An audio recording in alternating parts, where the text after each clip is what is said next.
everybody! Hello! I am Wilson Goldfinch, your steampunk inventor from the sky city of Leviton. Here to fly into your day. Hello, everybody! How are we doing? Hello! Oh my gosh, I haven't streamed in 5 months. That's actually crazy. But we're back. We're doing a little guerrilla stream today. Hope everyone is having a wonderful weekend. Start to their weekend. I know I am.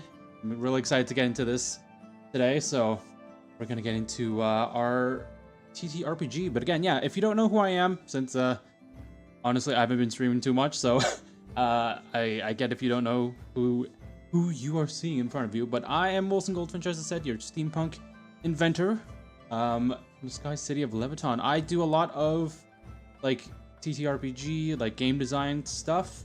You'll see if you're on YouTube, you'll see I have all the VODs there for stuff I've done in the past. Twitch doesn't have everything, so for those of you on Twitch, feel free to head over there. All the content you'll see that I do is on over there, but essentially, yeah, do game design. I do like gaming stuff. We've done some gacha games. We recently got into I say recently, but it was like a while ago. We got into Nikkei, got us to Victory Nikkei, which was fun.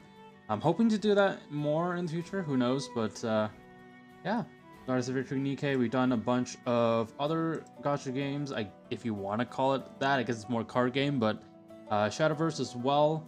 We've done Nier, which I hope to have some time, maybe in the future we could go back on that.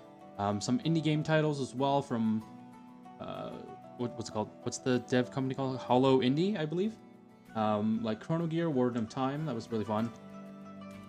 I haven't really got too far into that, but yeah, we do a bunch of that. Today we're just focusing on our TTRPG, which stands for Tabletop Role-Playing Game. I hope you guys are in for a treat. I've been, I honestly, I got so excited last night that, you know, I'd had time to finally, oh my gosh, wait, I just realized. This is the first stream of the new year, isn't it? Oh, wow, okay. Dang, this is a new stream. First stream in the new year. Crazy. Well, Happy New Year to all of you, I guess, because this is the first stream in the new year. Welcome. But dang, wow, that's crazy. I haven't streamed since last year. That's funny. I love making that comment, just on the brink of the new year, just being like, oh my gosh, I'm doing this for the first time this year, or like I didn't do this for you know, since last year. Oh my gosh, it's always fun to kind of play on that. Anyhow, yeah, we're getting into our tabletop role-playing game today. I've made a lot of changes overnight, so I'll have to get you guys up to speed on what's going on, because I honestly don't remember the last time we did one of these streams, at least for the TTRPG side. I don't remember the last time we did that. Actually, I should probably check. Let's see. I wonder. We're gonna get into it in just a bit. I just want to take some moments to chat here with you guys, catch up, see how you guys are all doing. Let's see here. When was the last time we worked on this? Oh, technically, okay, not that long ago. Technically, let's see, what day was this exactly? September 8th, apparently, of last year. Interesting, okay. So not too far, although, did I just do a showcase? What did I do? Okay, no, we actually went to try to design the core rulebook. Okay. Okay, I see. Well, yeah, a lot has changed since then. So I'm gonna have to get you guys up to speed on what's been going down. But, yeah, let's just head right into it. I'm really excited. I want to show you guys what we've got here. Alrighty. Check it out. All right, chat. I'm gonna move my stuff around here just a bit. Okay, this is A Tale of Many Realms. I'm actually gonna zoom up once more so you guys can see a bit clearer. But yeah, this is A Tale of Many Realms. If you are familiar with the previous iterations of this used to be called WBC Realms, but we did change it up. Well, I say we, but it's really I did change it up a lot because I wanted to make this, you know, accessible to everyone in the TTRPG space. So I didn't want to necessarily code it to specifically my lore world, I guess you'd call it. Because that was my original idea, was design a TTRPG within, you know, my lore world, and then share it with you guys so we can actually play in the system and all that. And it, you know, the goal's still the same. I just don't want to brand it as that necessarily. I want to like create my own TTRPG from that original system, inspired off others and like other titles and whatnot. Yeah, because I didn't want to like necessarily brand it as, oh, it's the WBC like TTRPG, you know. Also, that just doesn't really like, WBC Realms is it's an okay title, but doesn't necessarily roll off the tongue as well. Also, let me know. I have some music playing in the background. Let me know if it's too loud or if we need to turn that up a little bit. I can always do that because oh, it's nice to have a little something, little tavern music going on. Found this playlist on Spotify, so it seems pretty chill, pretty nice. We get some chill vibes today, just chatting and talking. But yeah, my goal was to have this be like own thing, so hence the rebrand of the name. You can see actually, this is actually, I didn't make another copy of this, so we might have to go into the version history to see how it was before. Oh, wow. Okay, I have been, I don't know, it's just saying at different times. Okay. If I go back to like start of the doc, maybe, there we go. WBC Realms core rulebook, right? Had a lot of stuff. Didn't really have too much in here. Let's see, at one point did I add, yeah, the system notes. Let's see what point did I add more info. Yeah, I think, is this the major change here? I'm just trying to see where we had change here. Was around here? Yeah, there we go. Around here, right? Yeah, honestly, I haven't worked on this much outside of stream since last time. Yeah, I mean, didn't work on it too much since last time, but hopefully we can get some stuff done today. Okay, I might as well like go over then what has changed since last time, because there's been a lot of stuff. So I'm gonna take a quick look, see what's popping, what's happening. All right, so this is A Tale of Many Realms.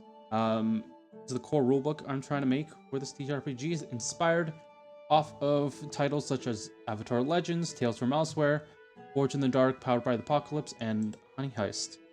I've borrowed some mechanics from these systems, inspired off other parts from these other systems. You know, like mainly what we'll get into, which is called the the Equilibrium track, is inspired off of Honey Heist, and their way of tracking the stats. Because in Honey Heist, it's pretty simple. You have like 2 stats you gotta track. It's like a 2-page TTRPG doc, 1 page for the GM, 1 page for the players. So it's really easy to get into. You don't really need to know too much. But the only caveat is that it's a bit more theater of the mind kind of thing, where you kind of have to play it out. There's no necessary, because there's not too much stats you got to track, and there's not really a character sheet per se. Like, you can note it down somewhere.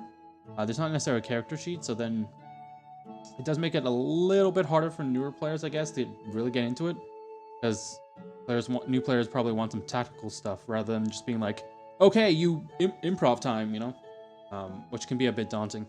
So I hope that this system is not that. We'll see how it turns out, but I do know I want to make it a more narrative, you know, system, so we'll see. But yeah, getting into it. I'm not going to read everything word for word here. I'm just going to kind of go over high level. You guys know where we're at. But yeah, this is basically just an introductory to the world. I might as well read this section at least, and then we can get into little chapters I have lined up, and what I'm planning to get done today. Alright, welcome dear storyteller. A Tale of Many Realms, otherwise abbreviated as TMR, is a tabletop role-playing game where you will explore 6 vast realms as you take on grand adventures of mystical, elemental, and spiritual nature. You will adventure the split duality and inequalities of the floating steampunk islands and surface below in the realm of sky. Discover the rooted industrial scars of a war-ridden society and their acts to reclaim a new glory in the realm of Earth. Seize the burning tensions and broken bonds sparked in the heart of the realm of fire. Explore oceans and lost cities, uncovering mysteries and hidden healing behind the waves across the realm of water. Journey to isolated polar communities where ancient spiritual practices shape the lives of their inhabitants in the realm of frost, and challenge your destiny and cosmic fate as you traverse the stars in the realm of astral. Yeah, a little introduction to what to kind of expect going into this. It kind of sets the groundwork a little bit, but you can kind of infer from that little intro that there's going to be like some elemental powers. You know, I'm kind of thinking like, you know, the world of like Avatar Last Airbender-esque, where it's like they kind of already have these powers, these abilities within them. It's just a matter of like what era you're playing in that world, and like how connected they are to all the different, I guess you could call it elements, right? Which, or actually, we'll touch later. It's going to be referred to more as probably elemental resonance, but elements work as well, so that's a little shorthand. Yeah, this book has a few sections. We are going to work today on the intro here. Gotta get something done for that. Mostly I'm going to put all the notes in the brainstorming page, and then when we actually have something final, I'll put it in the actual core rule page. But yeah, we have an introduction basically going over, you know, a little overview of all the other sections of the book and just getting you started from page 1. And then chapter 1 will be setting the world, so like picking which realm you want to run your adventure in, what era as well. That's really important. I haven't decided like the concrete timelines yet, because I remember when I first started this project, it was like I had basically nothing to go off other than what I had already planned for my like VTubers lore. You know, this dude over here, Wilson. Wilson's lore, I know, meta comments right there. So I really honestly didn't have too much to go off of in the beginning, but now that I'm fleshing it out more, thinking about it, I've done a bunch of research as well off stream, like listening to, I recently got back into listening and viewing like, what are they called? Actual plays? Like real-time playthroughs of TTRPGs, like D&D settings, or like custom homebrew worlds and stuff like that. Really fun stuff. I'm really getting back into that too, to kind of put myself in the mindset of players and whatnot. Picked up some books as well on tabletop role-playing and how to make more proactive adventures. So hopefully that'll help us later in the line, but also just to kind of establish now how I want to structure the system. And obviously watched a lot of YouTube videos and whatnot online. Kind of figure things out, because our first time making a system, I don't know if this is going to be good or not. But honestly, in the end, like, it all just comes down to playtesting, right? Like, I just need to make some system here, some semblance of a system, and then we can go from there. Speaking of that, we're going to get into today character creation and how to play as well. And then talk about what I was just referring to about the elemental resonance system. So it's basically the quote-unquote magic system, if you want to refer to like something like D&D, right? It's like the magic system essentially. It ties everything, all the other game mechanics and components together, and it's the main core of like the whole TTRPG. So we'll dive more into that as we continue brainstorming and making stuff. As well, what else we got? We got the adventure guides and tools, and then some GM stuff as well. GM stuff is just like behind the scenes content, in more depth, like lore and like game mechanics and stuff, just for the GM to have a good understanding of how the system works, how to deal with certain conflicts and whatnot in the game. And then yeah, adventure tools is basically just like little tips on how to, for example, if you've never done like more narrative storytelling TTRPGs, it's more like getting you into like, okay, how do I How do I like role play and like immerse myself in this world in a way that's not like cringe or or like unnatural, you know? How do I ask the right questions? How do I like go through the right processes to ensure that I have a good time, you know?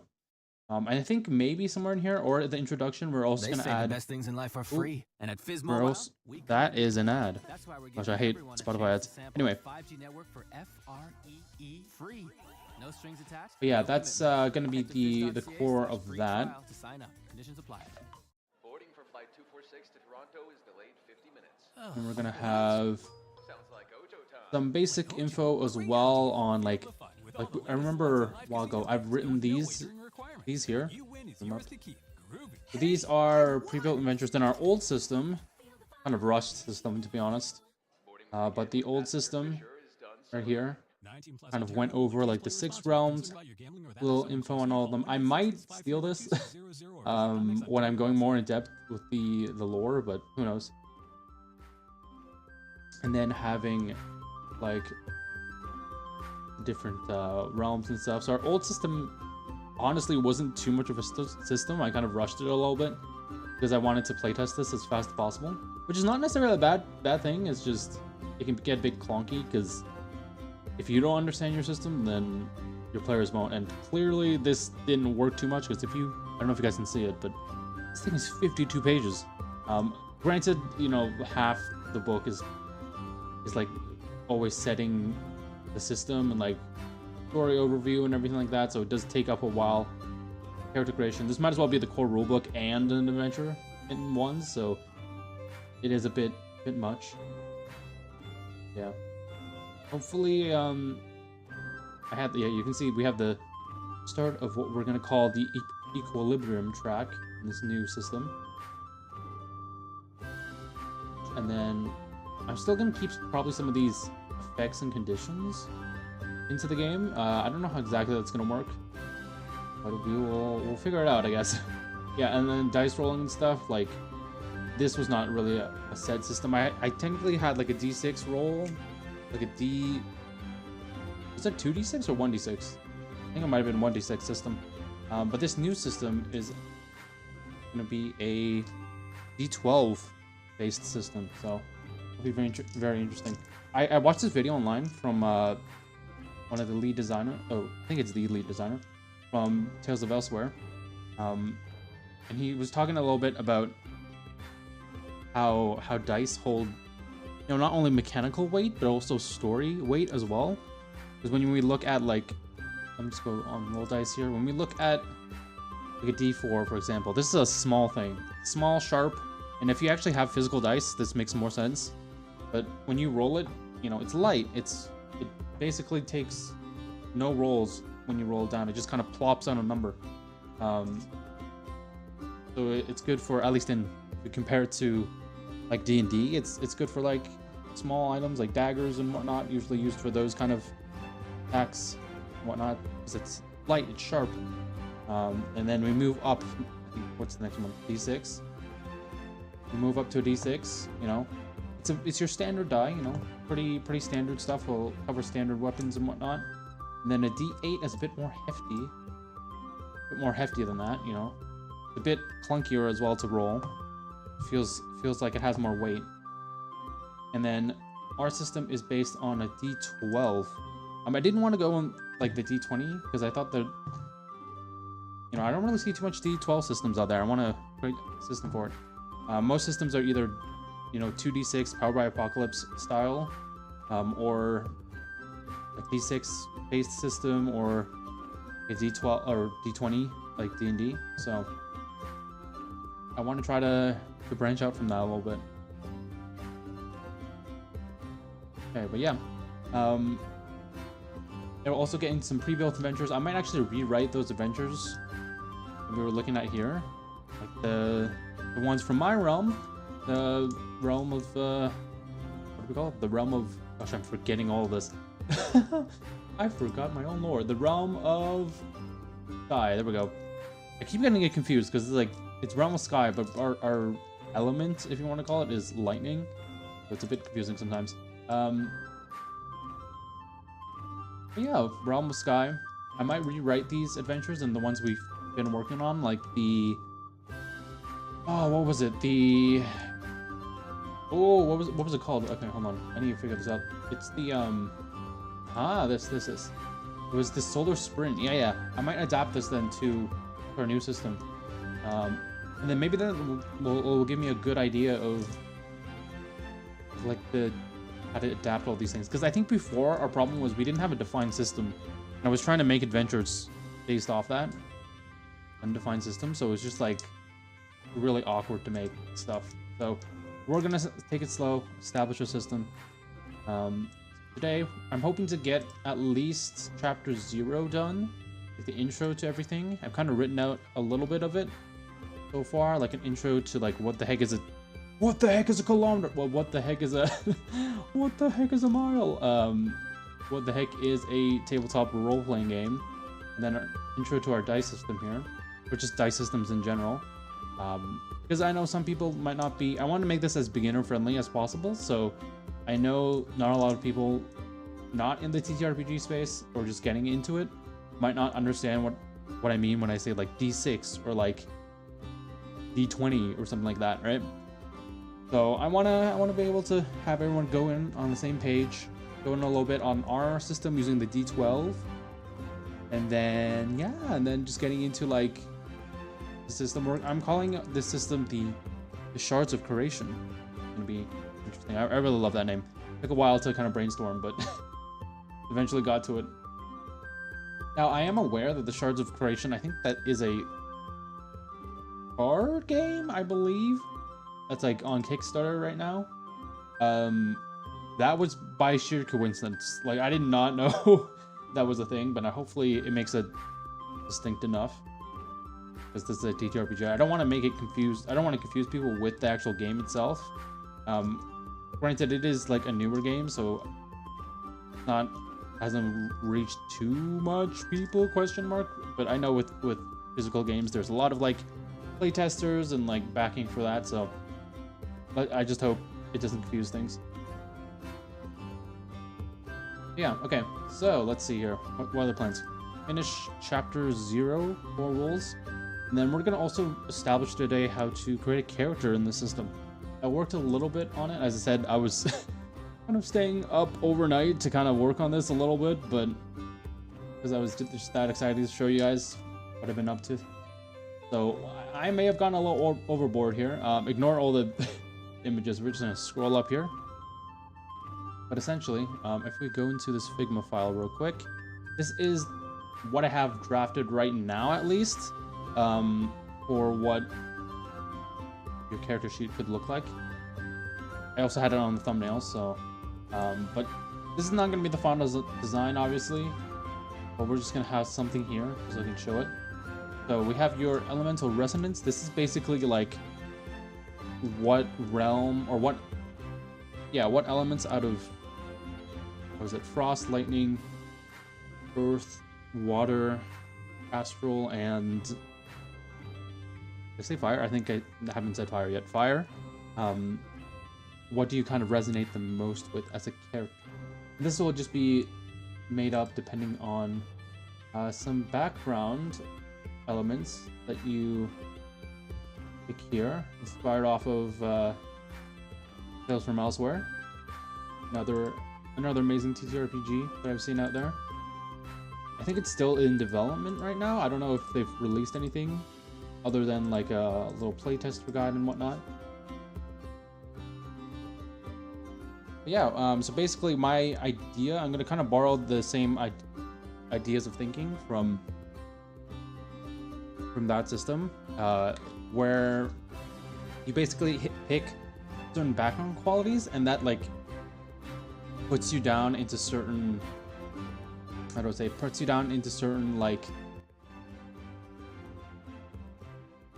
gives you, I should say give you suggestions actually, give you suggestions on what other traits of your character, right? So for example, I'm established a position, but let's say, just to make it clear, I'm an inventor, right? So we can draw from that. My position would be inventor, right? Maybe from the inventor part of the background, or we're calling it traits, I guess, in this game, traits. Character traits, your position is inventor. Maybe that means, you know, it's just, oh, your realm of origin should probably be between, I don't know, let's just say lightning and earth, for example, because they technically invent stuff, they create tools and whatnot, so maybe lightning and earth, right, would make the most sense. So that gives you some options on what to choose. Maybe saying like, oh, here are like a list of talents that we'd recommend you take for this. You don't have to pick any, you know, all of them. We might just give you like a list of like, okay, you can pick like these, maybe like 1 legendary, 2 master, 1 adept, or something like, I don't know, like a list of talents and whatnot that you can choose from. Maneuvers, I'm gonna say you have general. I don't know. I haven't read this down actually. You have general maneuvers, and you have realm. Actually, realm specific. Yeah. Okay. Realm maneuvers, and then you probably have. Ooh. Elemental. Yeah, I like that. But again, all of this is based on elemental resonance, so I'm just going to cover that real quick before we get too deep into making more new stuff. Let's see, what have I written down here for this? Yeah, so represents how in tune your character is with the realm of origins, elemental spirit. So a little backstory. Basically, in the beginning, there were 5 forces: chaos, form, power, substance, null, and void. Those have a distinction, by the way. They don't mean like the same thing. Void, for example, is like, you know, think of like the void of space kind of thing. Null is more so like stillness and like, yeah, stillness and like unmoving. So you can see why we have things like darkness, shadow, cold. This is just a chain of evolution, I guess you could call it, from the forces and then into the more of the physical kind of world. You can see it clear here on this graph. I'm just zoom. Look at this graph. Look at this graph. Okay, yeah. In this example here, you can see it stems from, for example, chaos here stems, or what was once fire stems from chaos here, and then it went out to plasma, sunlight, warmth, fire, and then one above fire is heat. So the further out, the more tangible is with reality. This side with Astral is kind of a bit weird because they work with the forces of you know, the cosmos itself, so it's a bit weird to find this line, but yeah, it stemmed from these here, and then kept going out and out until we got to these main ones that you'll see throughout at least the modern era, which most adventures are going to be set in. Because I want to write for, I feel like the earlier eras are going to be a bit more arcane in terms of what you can do, so I don't want to delve into them right now. I want to like go more into like, yeah, I don't necessarily want to get too caught up with the earlier stuff. I want to make stuff for the modern day, you know, stuff that's in, you know, my current version of lore, in my lore, in that kind of era. Then branch out from that. You'll see that the evolution line is kind of a little bit skewed sometimes. They're not always on the same ring as the other ones. Like, if you look at Earth here, this is the same ring here. Dude, I think I passed it. Same ring as lightning, Earth, Astral, and then fire, water, frost is in the same ring. So it's a little bit iffy on what's going on here. But yeah, essentially this is just how in tune your characters are with their realm of origins elemental spirits. So in this world, users draw on their resonance to cast spells, perform rituals, and other related actions. Everyone in the world has a baseline ability to connect with the realm's energy, but only those that are more spiritually connected to that energy can, you know, kind of cast and do these amazing spells at will. But for those that aren't, for example, like me, I'm an inventor, but I am in the realm of sky. So technically I have the innate ability to, you know, find some sort of look at this flow chart here. I am somewhere on this scale here. I'm just gonna zoom up real quick. I'm somewhere between electricity and technology here, so I'm very like modern, but leaning more, I guess, towards like this line here. So technically, if I try hard enough, I can access that arcane like lightning within me, you know. I can kind of access that, but it will take a lot more effort.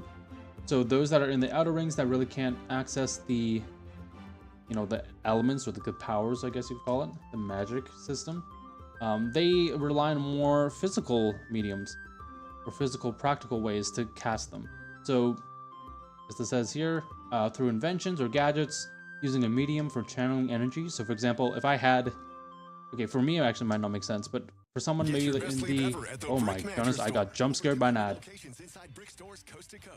That scared, oh my gosh, that scared me so much. Okay, but yeah, let's say someone was in the realm of water here. Now, I don't know if this is actually going to confuse things if I call it the realm of water and then just have this mapped out here. I think it's fine. I think it's fine. Because these are like the modern day interpretations of these core things. Maybe in a different era they refer to something else, but who knows. But yeah, let's say for example someone in the realm of water was like on this outer ring here, liquid and water, so they can still access their energy, their abilities from there. But if they wanted to go more into like the moon side, reflection, spirit, soul kind of thing, they might need to have like a medium to kind of connect to that, because it's more arcane, more raw, not really too accessible on the surface. So then, like I said here, character backgrounds, abilities, traits will determine which elements you resonate with. Yes, so marked next to your character name. So you can see here, they're all color coded. So we have fire is red, frost, earth, water, lightning, and astral in the center. And then on the character sheet, it kind of looks like this. And we can go into this and let's say activate this. Wait, did I do this? There we go. This says you're resonant with the realm, like the earth, the realm of earth kind of things. Or go here, for example, realm of water. You can technically have more than one resonance in this game. It just depends on your history and your little backstory elements. It makes sense for a character. So yeah, everything is really tied to like all the other parts of where your character sheet is made, your character is made, is all dependent on these main things. So your position, or I guess you could call it your character traits. They're broken down into your position, history, and drive. But yeah, again, taking inspiration from Tales of Elsewhere, or Tales from Elsewhere, I should say. Have this chart here. Show us little cross sections of like where these different.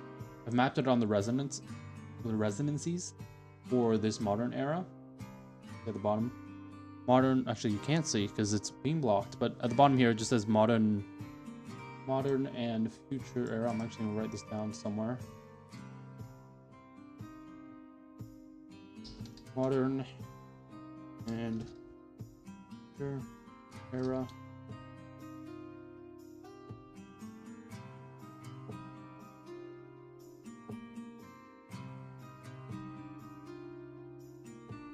Okay, so this is the modern and future era.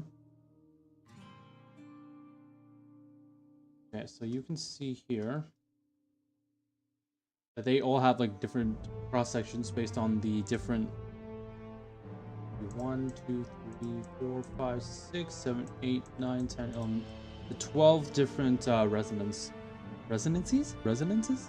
that you can access in the modern era. So basically just determine that from looking at this ring that I've made here and saying, okay, well, you know, these primal raw sources of forces of nature, probably no one can access. So you'd probably want to probably in the very early era. So I've into 4 here: ancient, olden, modern, futuristic.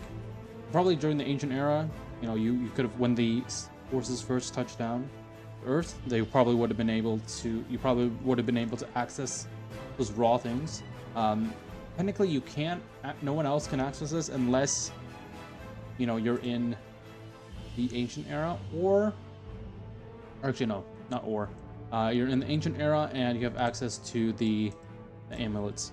Technically, in modern era, you do also have access to this, but it's safeguarded in vaults and stuff. And some amulets are used to power like cities and whatnot, so you can't really take the power from a whole city and whatnot, because they have such raw forms of powers of nature. So it's really useful in the modern era to use them for power and whatnot. But yeah, so ancient era will give you access to certain I can't speak. Resonances. There we go. A hard word to say. Resonances. So you have these resonances. Where's modern era here? Modern. Here we go. The tier 3, I say, is anything the last 2 outside rings. So we have heat, fire, liquid, water, electric technology, nature, life. Nature, the distinction between nature and life is more like nature, like plants and whatnot. Life is more so like, think of like cattle, like a farmer or something, something of that nature. I didn't really know what title to give this. We might change this up, because it's a bit it sounds like if you have control over life, that sounds way too OP. So I might change this to make it more understandable.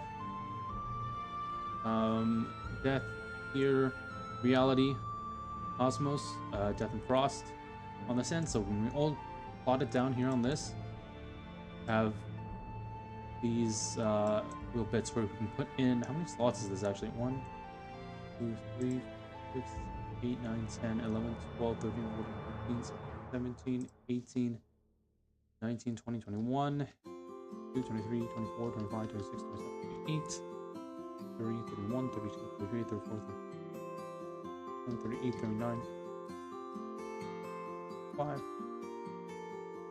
9, 50, 51, 2, 5, 55, 1, 2, 3, 5, 60, 1, 2, 3, 4, 5, 60, 66, wow.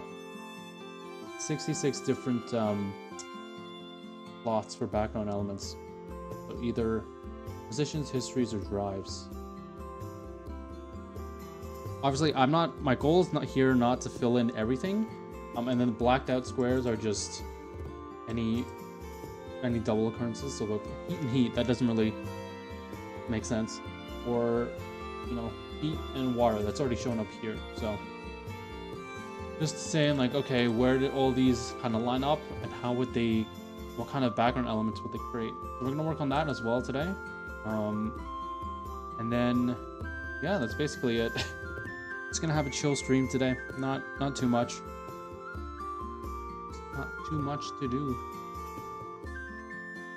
Okay, here's more in depth with the dice system. So whenever there's, usually in TTRPGs, when you only roll dice when there's like an uncertain outcome. So let's say I always use this reference, but let's say I wanted to like cast a wall of fire, or like, I don't know, like maybe, okay, let's think of maybe something more creative than summoning a wall of fire.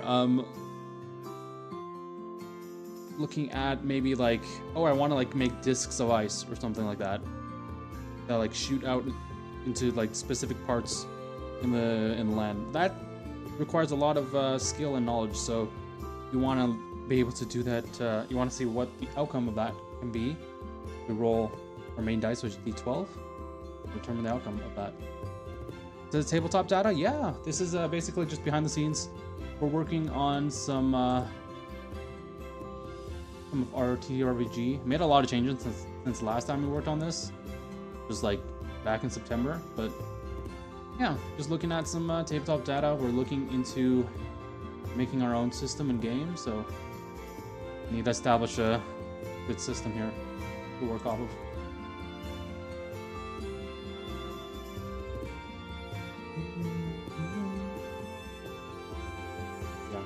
Yeah, using a D12 system here. Yeah, we're making a our own tabletop role-playing game. I've been wanting to do this for a while. Based off, I haven't noted it down on the official core rules, but basing it off of the My Lore world. But I honestly didn't want to like note that down because I don't necessarily want to attach it to like, oh, it's a VTuber game. Like, it's like a game made by a VTuber. You know, I don't necessarily want to like attach it to that. I want it to be its own, you know, tabletop role-playing thing. I don't want it to be like the VTuber tabletop role-playing game. You know, I don't necessarily want that. So we're not gonna include that, but it is set in My Lore world. So hopefully once we get this done and we get some feedback from you guys in the community, we can start testing this out on stream. It'll be fun. Again, if I have the time, but hopefully we can start testing this out someday on stream and then seeing what works, what doesn't work in the system. Yeah, right now we're just kind of working up building blocks. That being said, I want to go into see what do we need to do for chapter 0 here. Right, okay, I'm gonna start then maybe. Oh wait, this is actually important. I actually might write out the safety tools first.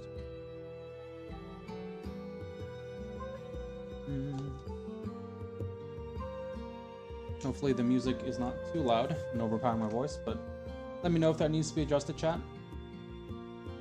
Alright, I have some stuff next to me, so if my model ever just breaks his neck, just know I'm like reaching for stuff.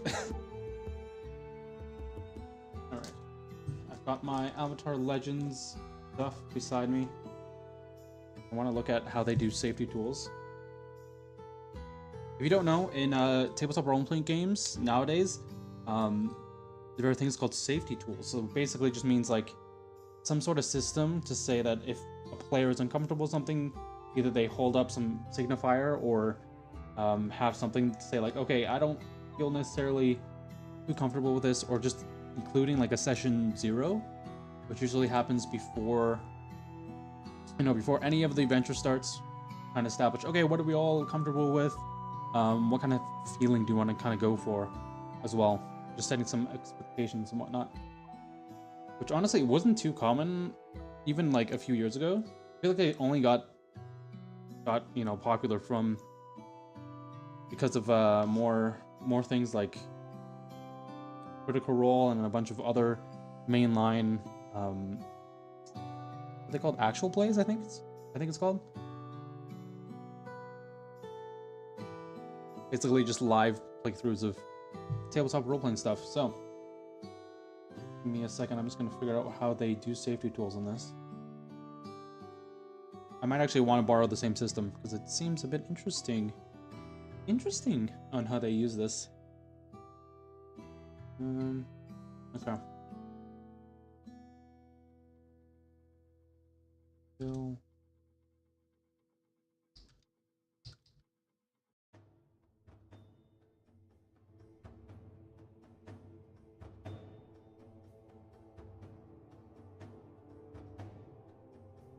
okay. I'm following the.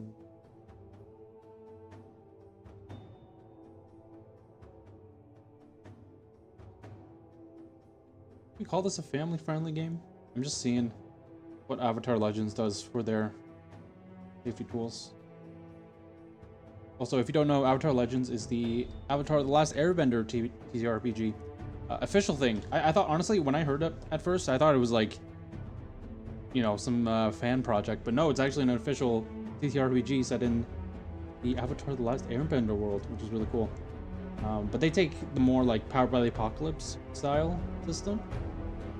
So they also added a section about safety tools. I'm just reading what they use because I've tried out the system before. It works pretty well, so we're gonna look into perhaps using that for our thing as well. Let's see.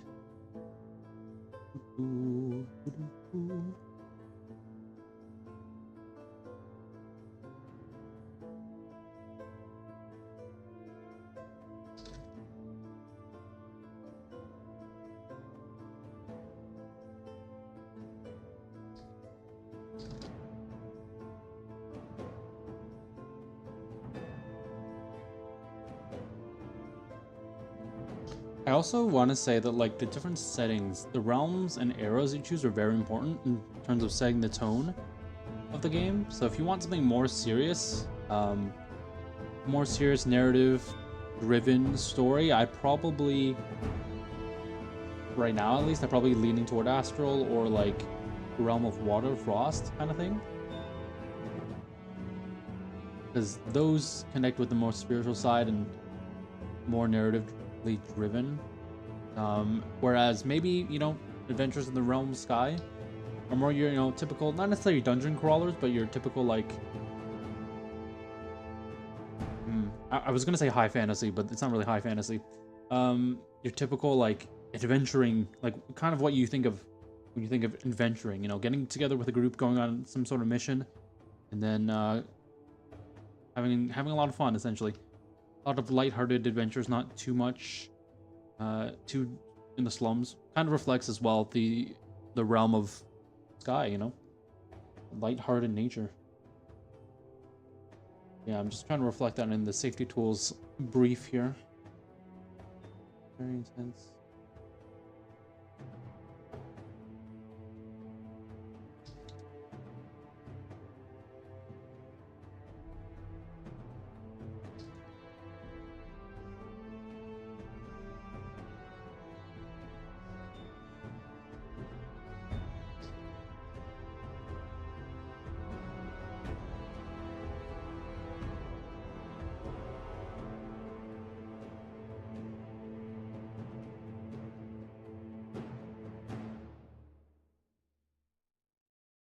They say the best things in life are free. And at Fizz Mobile, well, apparently Spotify isn't free. Oh my goodness. I'm getting jump scared by these ads today. My goodness. No strings attached, no commitments. Head to fizz.ca/free trial to sign up. Conditions apply. Okay, let's see. There are many times as a player, if you don't recommendations into your playlists to show you new sounds. Or you can make music a shared experience when you host a jam, where you and your friends can add songs and listen in together. Tap the banner to learn more.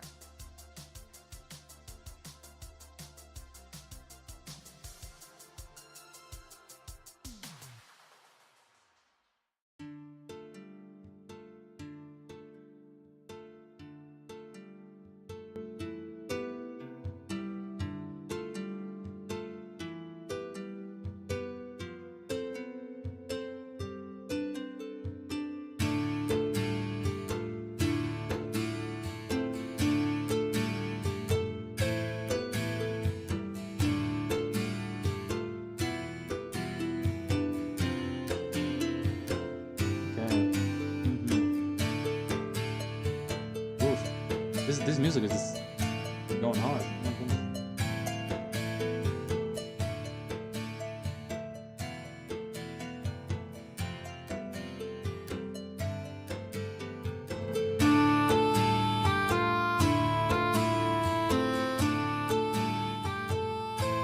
Nice tavern music as we work on our TTRPG. Feels very fitting.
That's not how you spell encourage.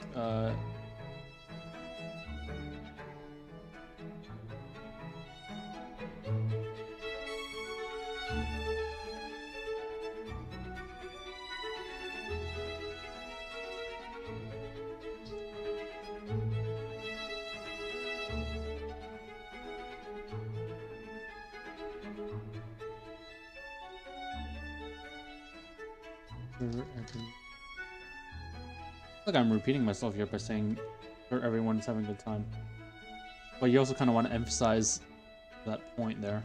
And sometimes, you know, TTRPGs can, when you really get into it, can sometimes be a little vulnerable, you know, which is not a bad thing.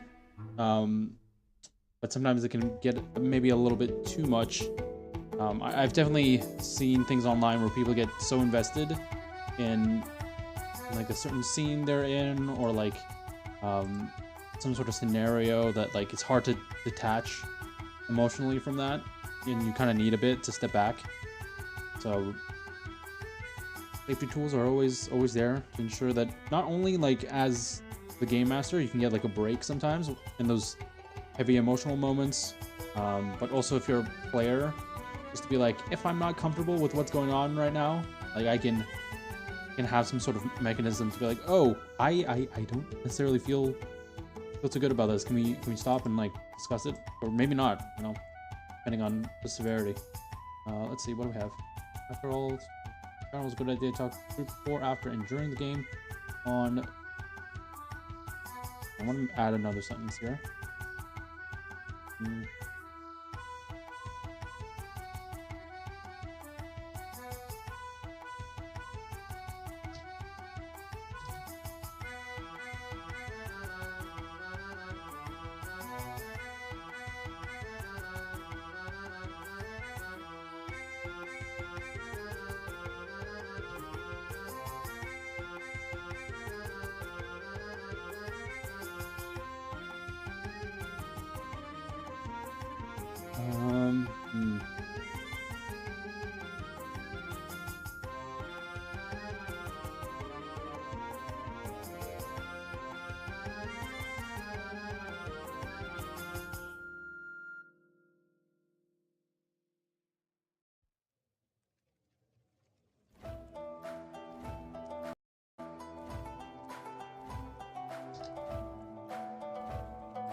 Ooh, I like this one. Craig is very nice. Called Raise a Glass. Raise a Glass. Huh.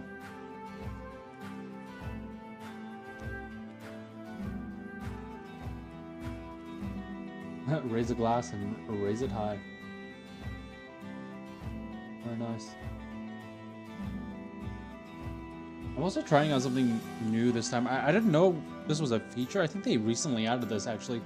But in the stream, on my stream side, I can actually like add a vertical stream thing as well. Really interesting. Never been able to really do that before. Do the dual streaming on shorts and as well as normally on YouTube, which is really neat. Just a little side note there. Let's see. Move this over.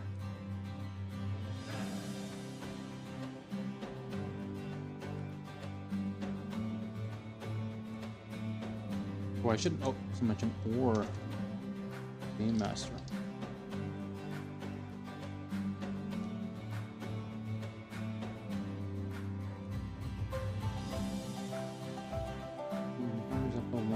Storytelling experience to be as fun as possible for everyone at the table. Be mature in understanding what or how the game is affected you.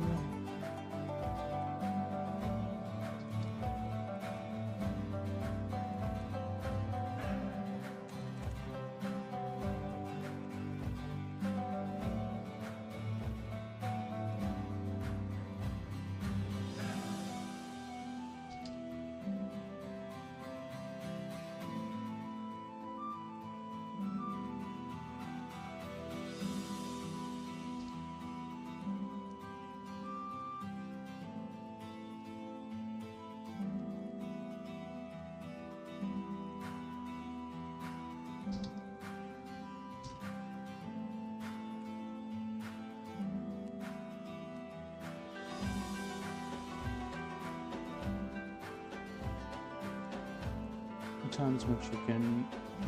Oh, wait. Which...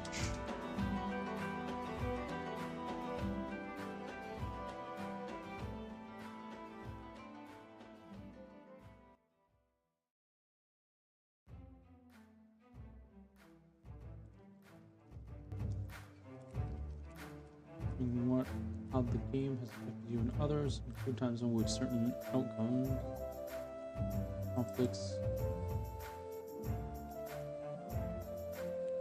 That makes sense. Include times in which conflicts. Oh, actually, no. Times in which.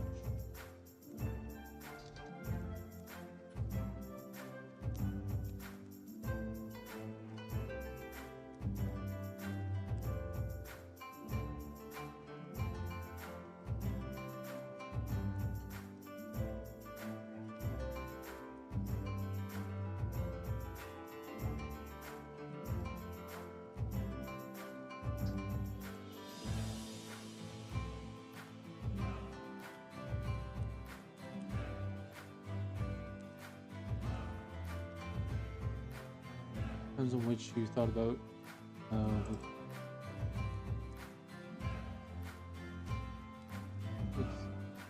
certain conflicts or outcomes.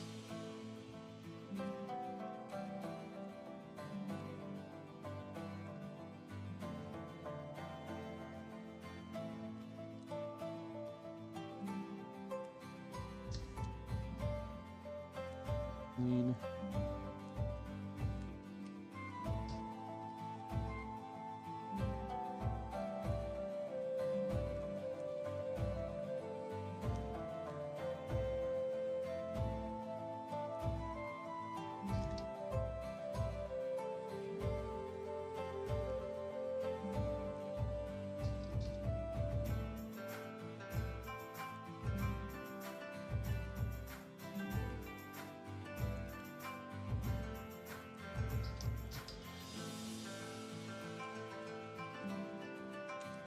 Did it really rate beyond just walking? That's crazy. Beyond just walking to your fellow your fellow people at the table. Beyond walking to fellow people at your table.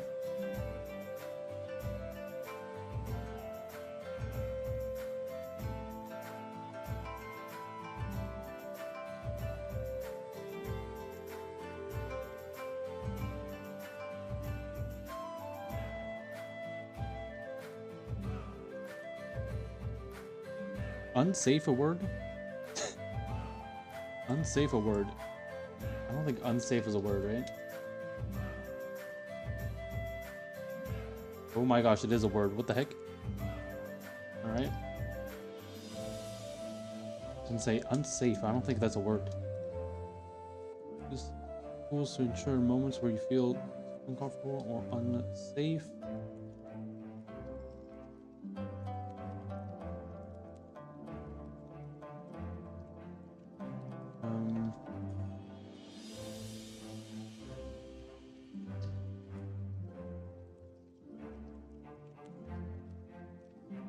Yeah, I'm just gonna link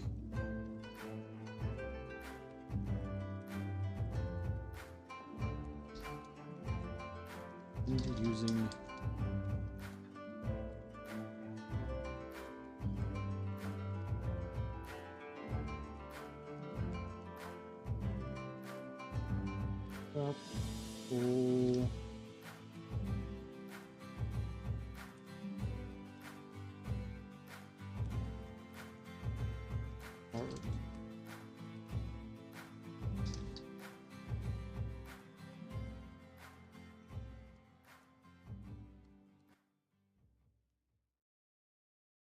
Get your best sleep ever at the Brick Mattress Store. Over 200 locations inside Brick stores coast to coast, plus 20 dedicated mattress boutiques. The Brick Mattress Store is always nearby, so you get the best sleep for the best prices. Writing their name, right? Saving you more on better sleep.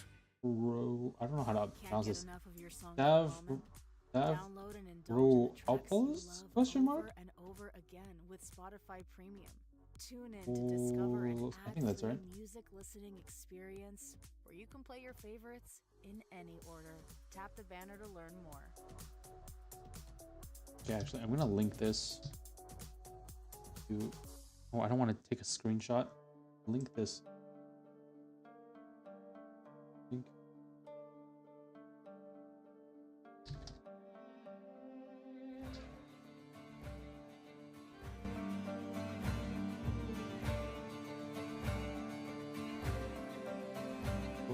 My lash.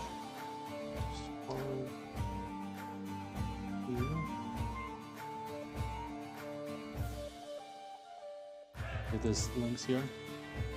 Perfect. There we go. This is the X card. Basically just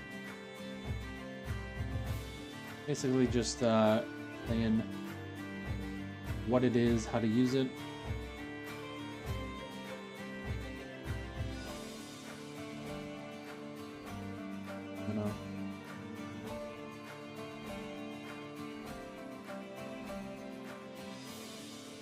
What do we do?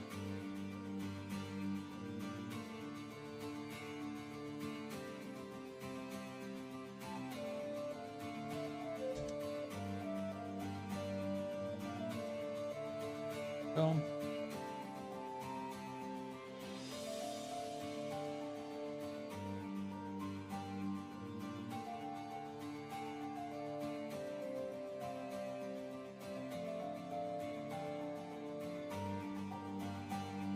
Also in lines and veils. Actually, I never looked at that. Let's look at that.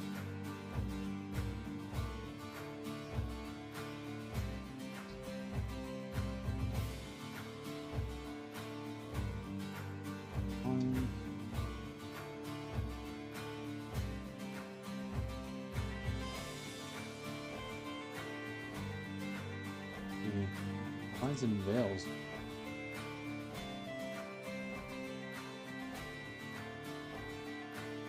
Can I download something?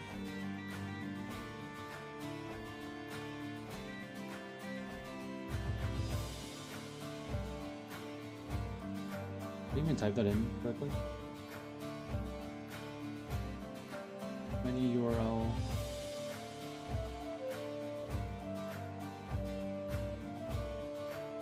Let's just search this up here.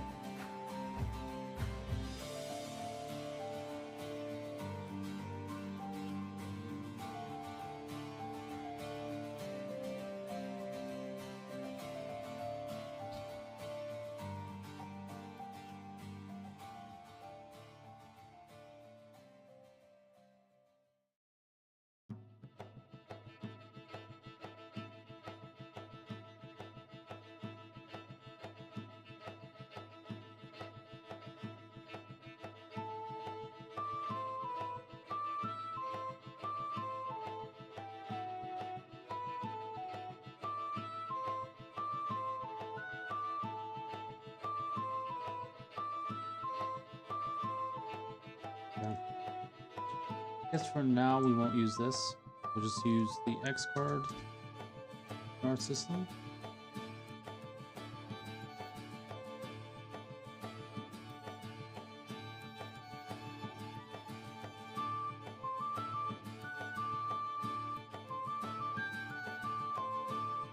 Gosh, I hate that every time I drink something, you guys can just see it directly reflected on my model. Alright, safety tools. A Tale of Many Realms can be a very intensive experience, depending on which era and setting you choose. At times, your story may lead to uncomfortable spaces or themes you, as a player or game master, aren't ready or comfortable taking on. That's where safety tools come into play. In general, it's a good idea to talk with your group before, after, and during the game, and your boundaries. After all, we want this collaborative storytelling experience to be as fun as possible for everyone at the table. Be mature in understanding of what or how the game has affected you and others. Include times in which certain conflicts or outcomes you disagreed with, and sometimes... Okay, actually, I'll just get rid of that. That's kind of confusing. Include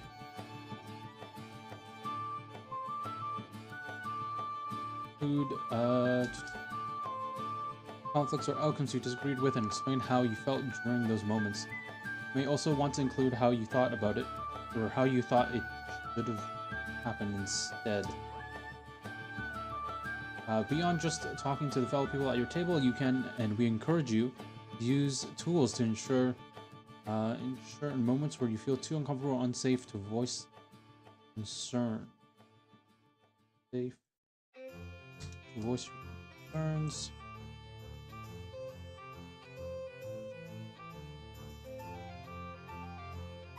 Recommend using X card here. Yeah, so basically just to explain a bit to you guys what the X card is. It's literally just an X on a card. Think of it like, you know, an X on a Q card or something like that. But essentially, when you hold it up, you're saying, I don't feel good about this part where we're at with the adventure. Let's put this on pause and either think of another way to resolve this, or just kind of take a break and just completely edit out this part of the story and whatnot. And it's like a hands down, like no questions asked kind of thing that you put up, you know. So the X card does hold a lot of weight in terms of editing out certain things.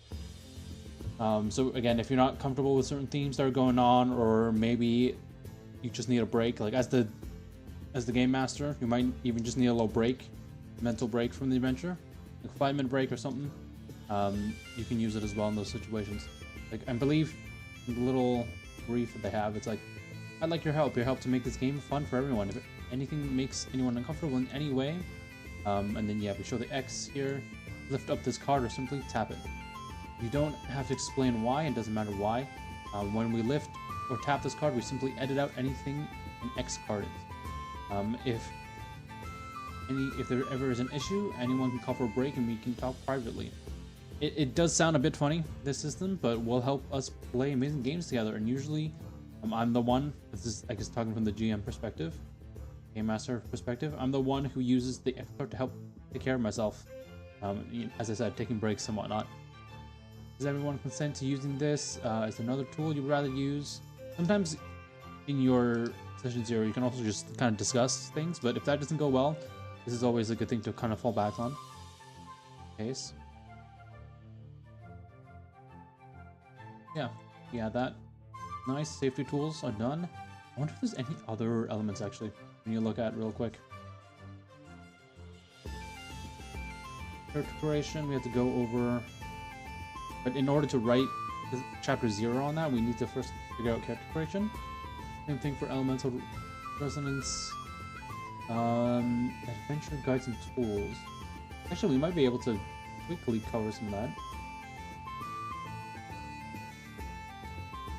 Oh wait, we didn't even actually give a brief on the world yet. World and stuff. Narrative. I actually might add it here. Narrative for gameplay. General rule of thumb when it comes to A Tale of Many Realms is the idea of putting. Did I say idea? Idea? is the idea of putting a narrative first. The idea of putting the narrative first before the gameplay. That means practically.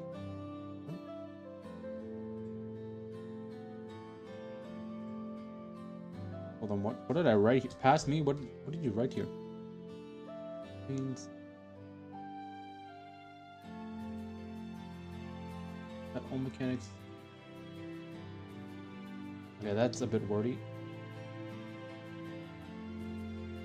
That all mechanics roleplay align with telling a story first and worrying about the outcome later. Oh, that's another thing as well. I kind of in my research off stream on how to make a more engaging narrative first driven TTRPG, because I'll be honest, one, I haven't designed a TTRPG before, but I also haven't played too much narrative ones either, so I'm not really sure as for like the train of thought on how to create one. So I did some research. A lot of this is coming from Tales of Elsewhere, so big shout out to them. Sorry, not Tales of Elsewhere, Tales from Elsewhere. Big shout out to them and their lead designer. They got some videos on YouTube that they post about how they go through their design process and stuff like that. So it's always insightful and good to think about. Because the other videos I've seen on YouTube are kind of outdated. Like some of them are are nice, but it just seems because the videos was like 4 or 7 years old, maybe the info might not be the most relevant to now. So it's always nice that they're posting videos about the progress and whatnot. But yeah, let's see, narrative before gameplay. They talked a lot in some of their videos about the difference between narrative output, or like, I don't know if they called it narrative output, but like output and input systems when it comes to a narrative. But hopefully I want to include some more of input stuff, which essentially just means, like, if you think of your classic D&D kind of experience, what's happening is that you have more of an output system where you're like, okay, I'm gonna do this certain thing, and then you go to the mechanics to kind of decide where to kind of go from that. You're making outputs based on what you want to kind of do. But the input system is more so on, like, first going through, it's the opposite. It's like first going through those narrative and role-playing scenarios, and then determining what kind of die rolls to do, or what kind of moves to make based on in that situation.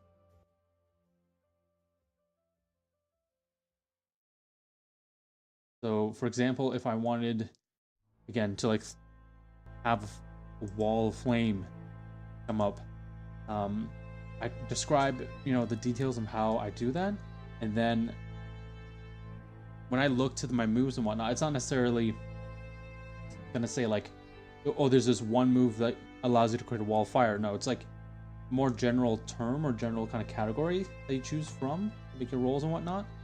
It's not like you're not pushing specific buttons per se to be like, oh, this one's specifically to cast a wall of fire, and you feel like kind of limited narratively what you can actually do as a character. So again, all this is like late planning stuff, when I'm just having those in mind when I'm writing this out and designing everything else.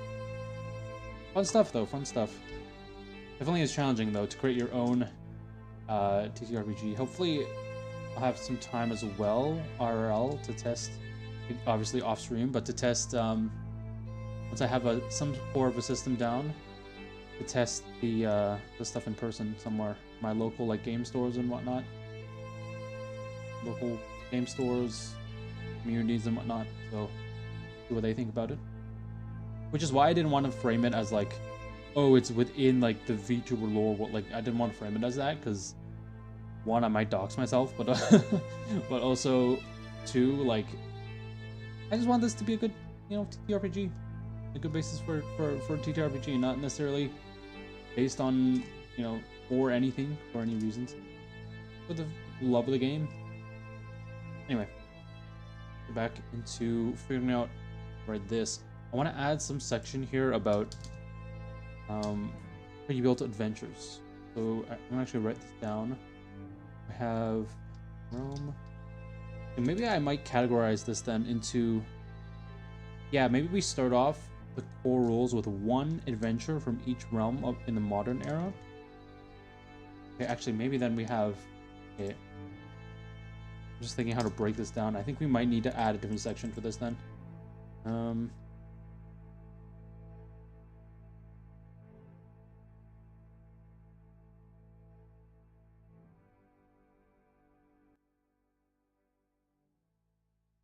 We call this Pocket They say the Adventure best free. And at Tools. Mobile, we couldn't agree more. That's why we're giving everyone a chance to sample our 5G network for free. No strings attached. Pocket Adventure Tools. Head to fizz.ca/free trial to sign up. Stay here. Whether you're relaxing at home or out and about, make your music move with you. With Premium, you can download your music at higher quality, listen to songs ad-free, and play them in any order. Tap the banner to learn more.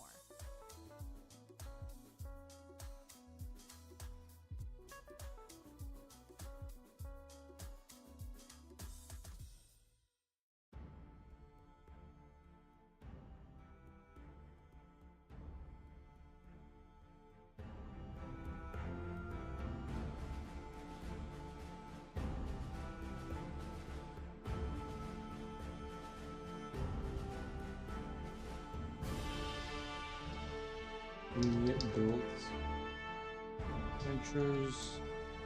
We have 2 pre-built adventures here.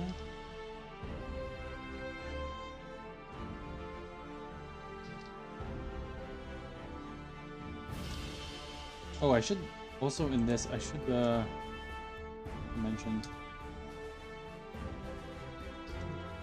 fiction chapter 0. Only the basics of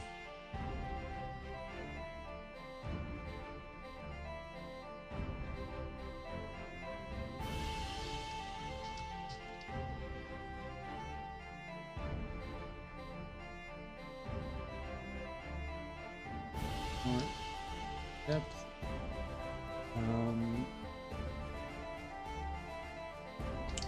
Reading of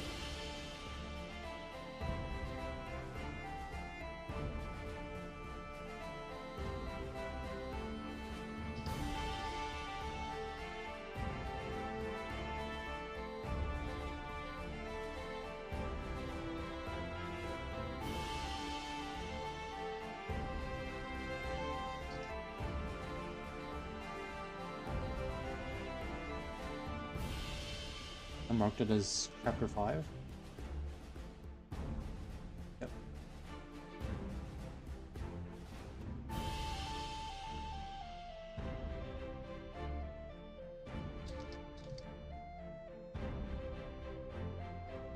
It should say only covers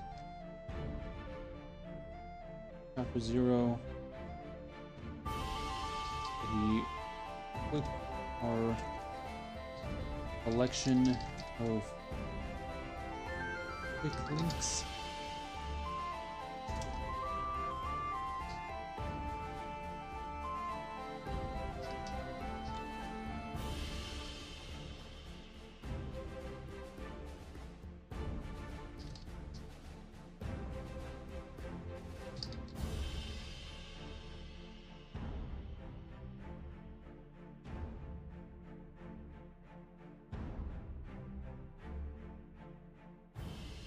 How to set a world, create your own, or use the pre-built test below. Please see chapter 5. It will also cover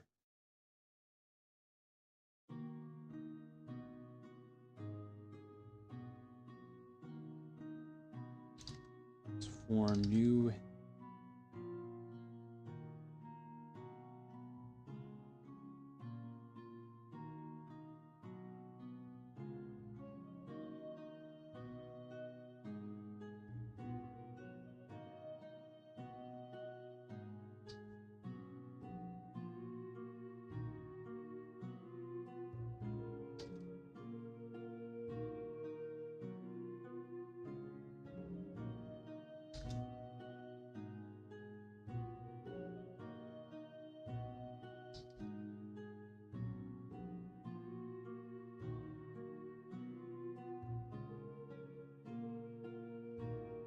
Alright, cool. Well, adventures. Okay. We need to set this in different eras here.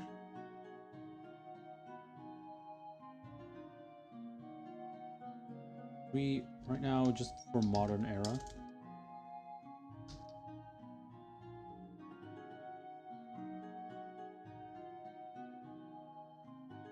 We have our... I'm gonna put in the titles that we have right now, which here, Journey Through Sky City.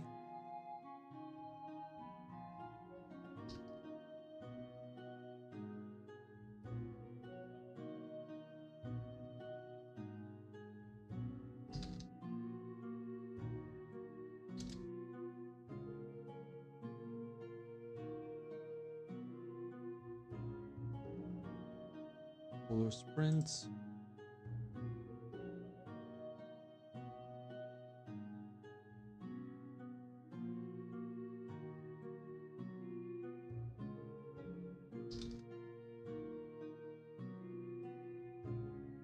I should also mark which realm it's from.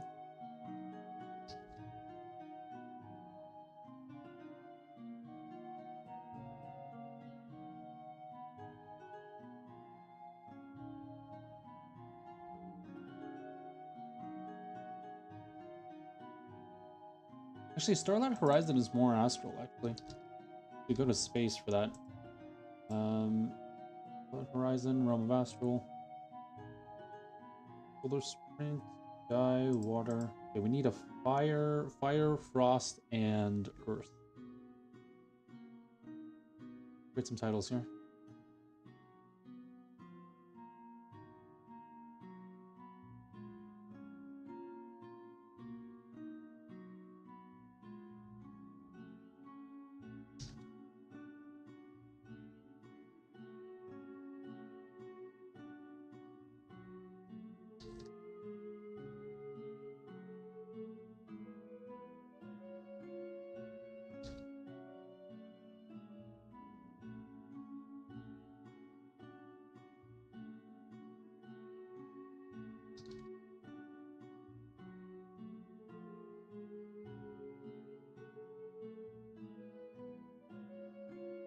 The core rules, let's see. Trail Tales offered on the core rules are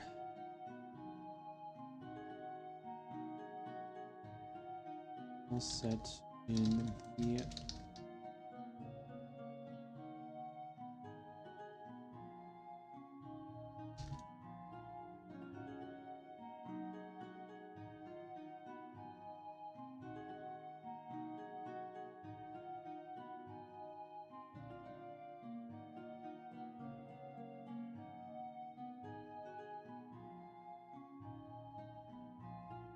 I wonder if we just format it like this instead.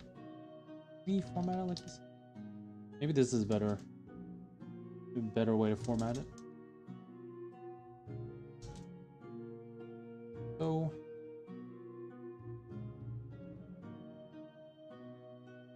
Realm of Sky.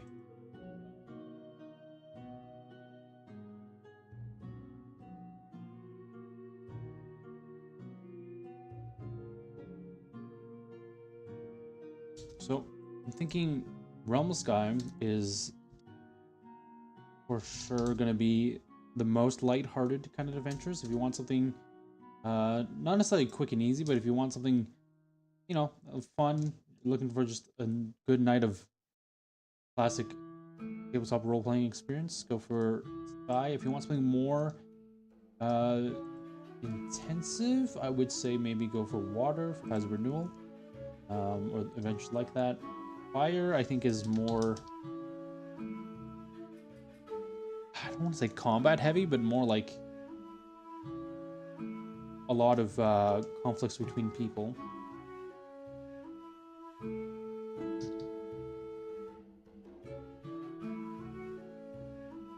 Two, three, four, five. And Frost here.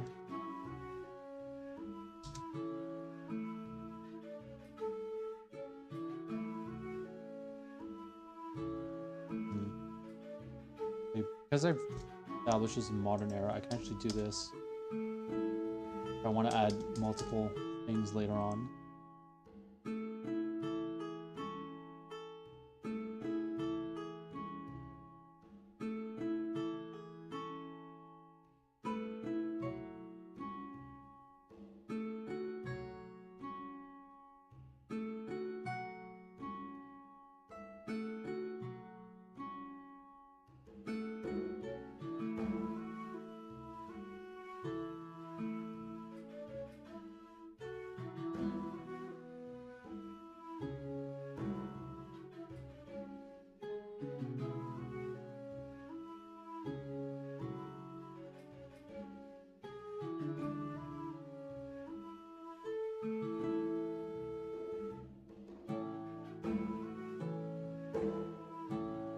Now, don't need to add this.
We have your pre-built tales here. We got Realm of Astral, the Starlight Horizon, Realm of Sky, Solar Sprint Championships, Realm of Water, Tides of Renewal, Realm of Fire.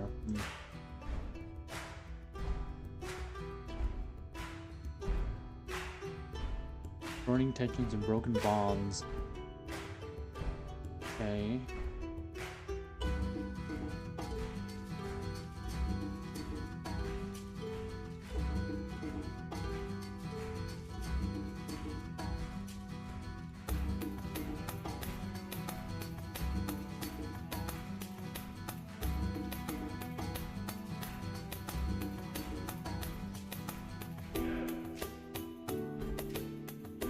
Maybe we add, maybe too much, maybe add 2 for each, so we have some variation.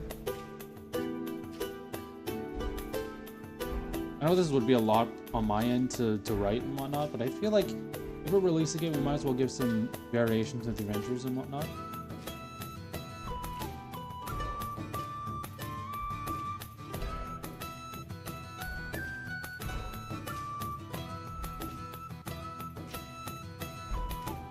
Earth here.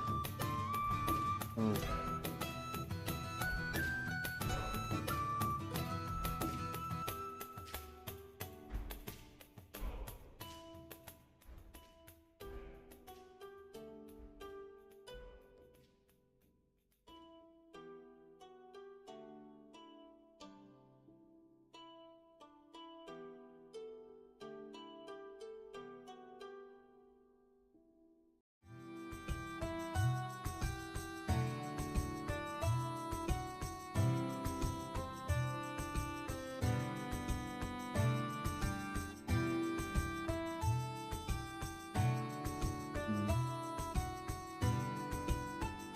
I'm just trying to like find titles for stories that were based on these here.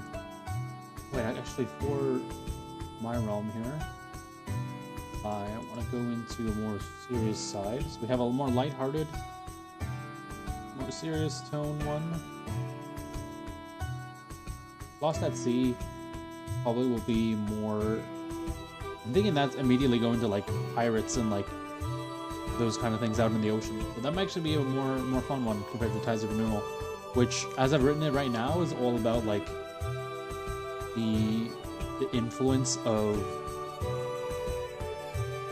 what's the force called? The Void Force, and how it kind of infected the world, and you had to try to cleanse, have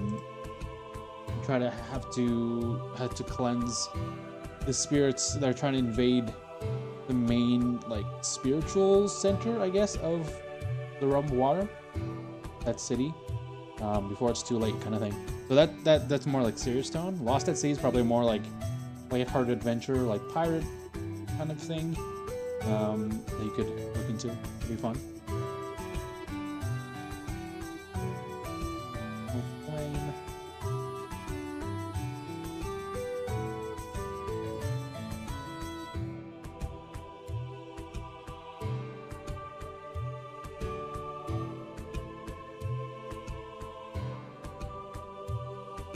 In Realm, I haven't really thought too much of Realm of Earth either, in terms of their lore. It says, what I've written down is like, what I understand from it, it's like they have a war-ridden past, and they're trying to kind of reclaim a new glory. But what does that mean? You know, what does that necessarily mean for this setting, this modern era? Maybe that means like.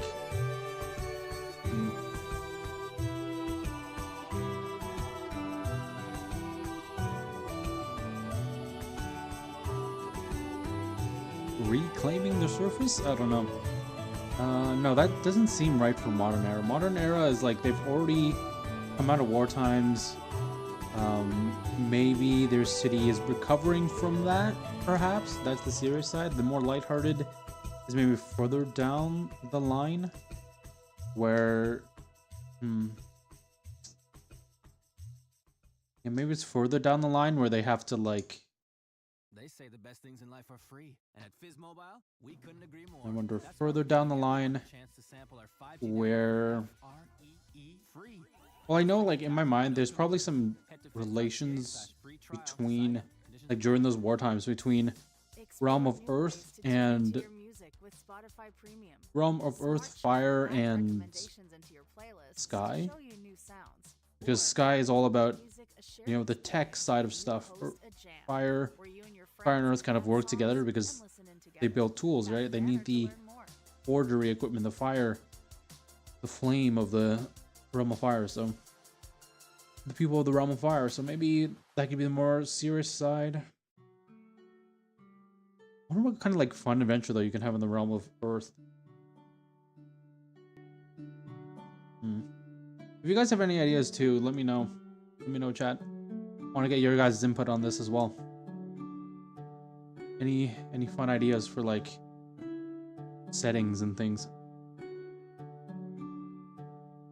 Or war-ridden past.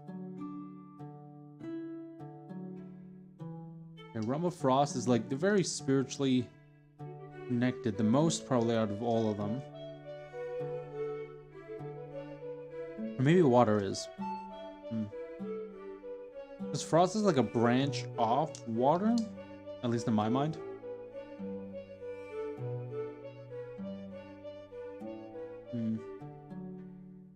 Frost is just talking about the isolated communities and how, like...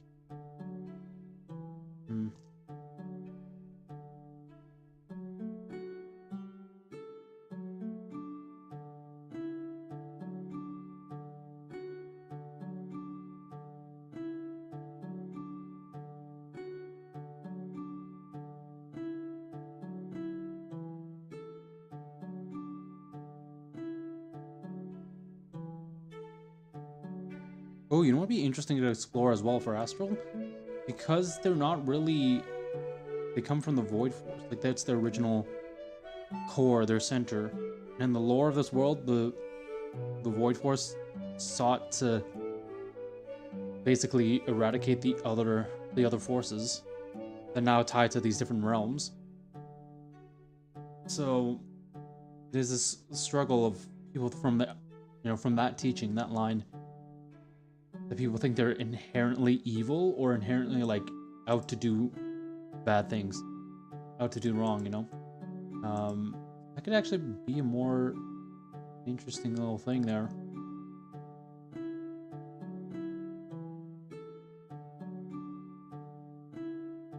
I don't know what I'd call it though. Yeah, because I might have to reimagine Starlight Horizon. Because originally this is set in the realm of Sky. Maybe we reset it to realm. Well, technically, there's no like realm of Astral on, because the realm of Astral is just the other planets in whatever solar system galaxy you want to call it. So, maybe it's on the trip back. I don't know.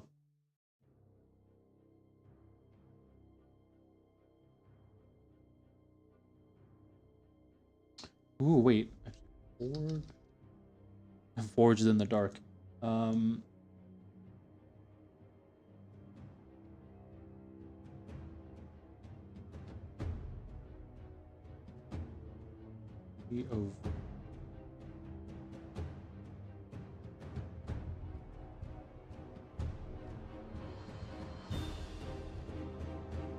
Forger? No, I don't want to say forgery.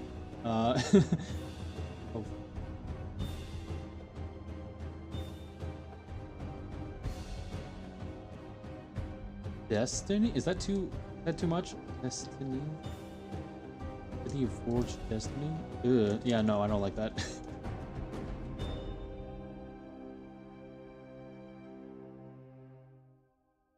Forges. Maybe, yeah.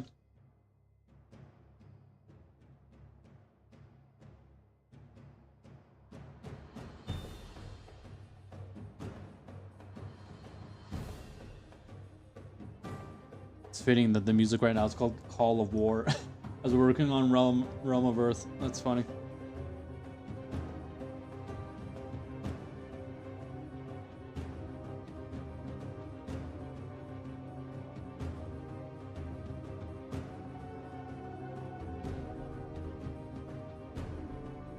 Actually, kind of setting the tone a little bit. Turn this up a little bit.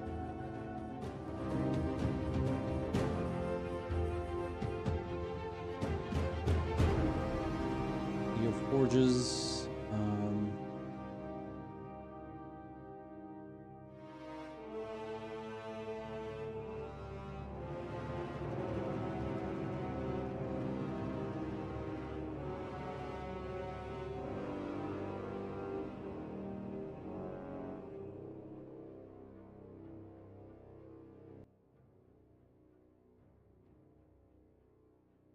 Mm-hmm.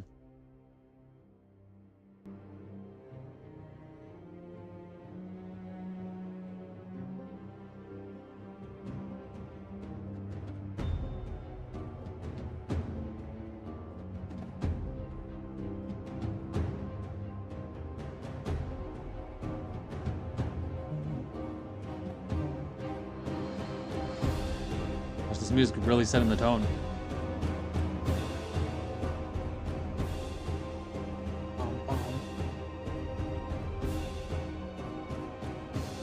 Forges.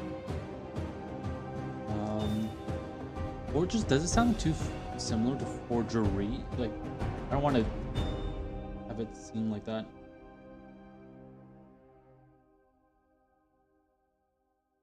Maybe like iron and steel. Something.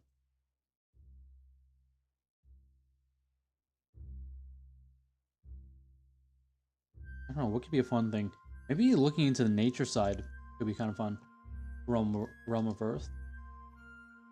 Again, I just want to look back onto our flowchart here. Right, yeah, nature and life. Right?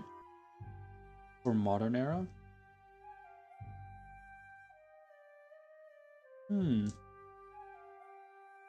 Ooh. Okay, I'm kind of imagining an adventure then, like, or tale, as we said it in, as it's going to be called in this system. A tale where it's set in some mystical forest. That could be kind of cool. Kind of like Avatar, like the blue people Avatar style. Ooh, okay. I remember there was a lore bit I wanted to add in about how they enter like certain areas in their realm. It's like there's this one forest where you have to kind of interact. You have to kind of have that ability to move the earth and whatnot to get in, because you need to move these giant like stone statues and like interact with like the environment and plant life around you, twist it and turn it in certain ways, kind of enter like an underground oasis kind of stuff, like a hidden, away from society kind of underground oasis. So maybe that will go into that side of the story. So let's see, what do we call that actually?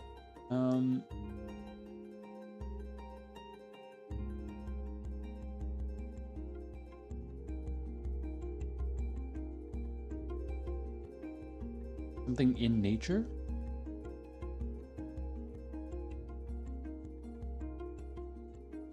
It needs to be a title that like gets you to question like, oh, I kind of want to know a little bit more about this. For example, the Solar Sprint Championships. It's like, ooh, what is this championships? Like, is this a tournament of sorts? Gets you kind of questioning. Tides Renewal. Like, oh, okay, interesting. Does have maybe has to do something with waterfalls? Lost at Sea is like, oh, dang, we got a little bit of a mystery on hand here. Starlight Horizon. Okay, I guess. maybe I'll change that up.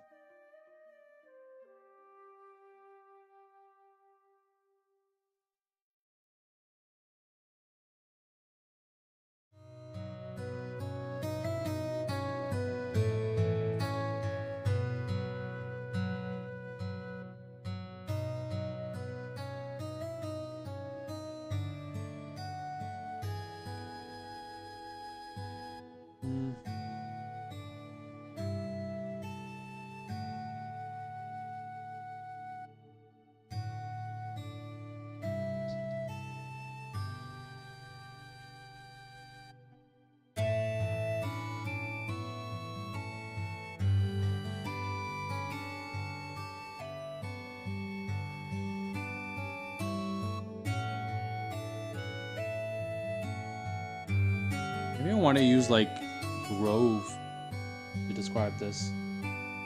It's like a small clearing of trees, right? A grove is like a small wood, orchard, or group of trees. Can I like make a pun out of that? Grove? Something like to grow, or like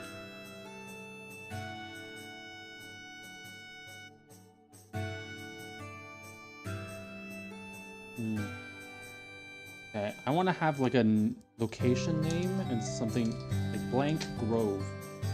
Be interesting.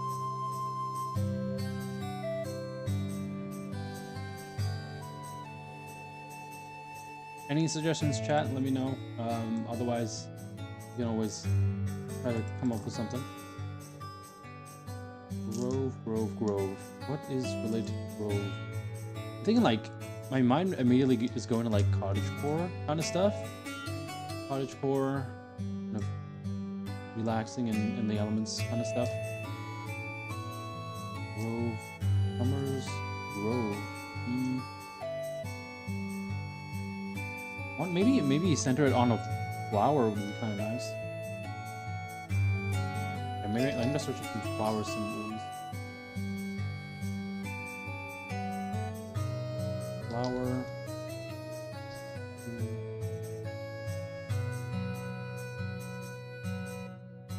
I can find something. Flower meanings.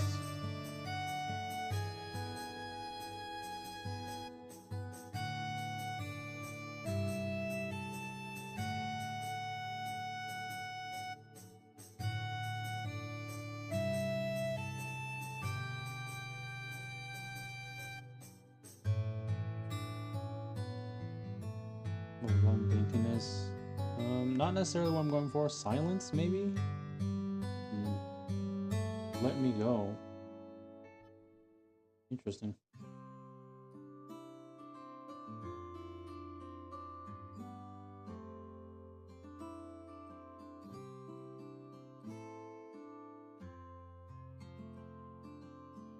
Ooh, kind of interesting. Search up what this flower looks like.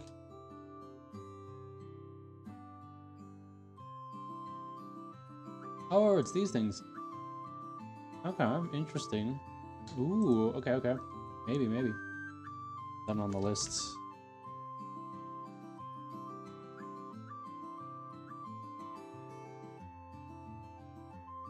I meant chives. Chives Grove.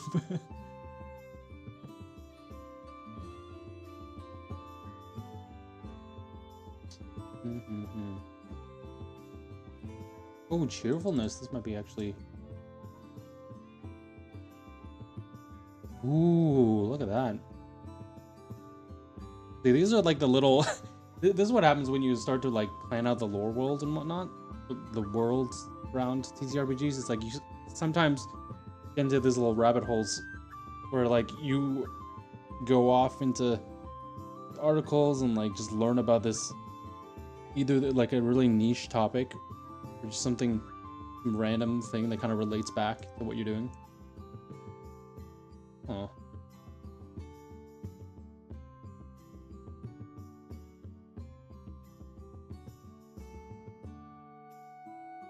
Spring and winter time. Ooh, interesting. Okay.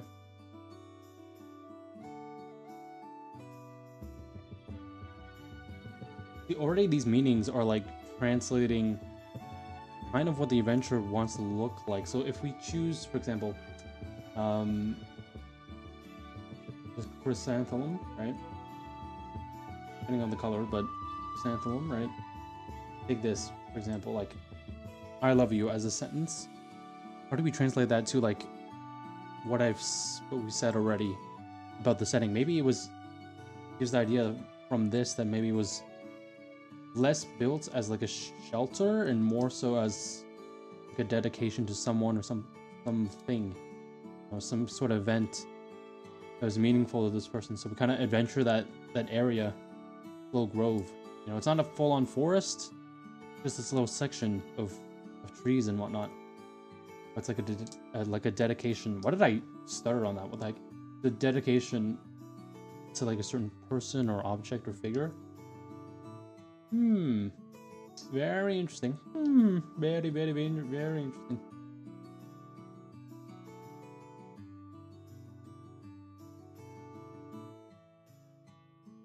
That could actually be really. That could be a really wholesome adventure. Explore new to be honest. ways to tune into your music with Spotify Premium. Smart Shuffle adds recommendations into your Ooh, the playlists to cartoon. show you new Hold up. sounds. Or you can make Ooh, music a wait, shared yes. experience when you host a Spring, jam, summertime. Oh, where that's you kind and of your friends perfect. can add songs and listen in together. Ooh. Tap the banner to learn more. Okay, hold on. Learn more about this. North America Gardens, native.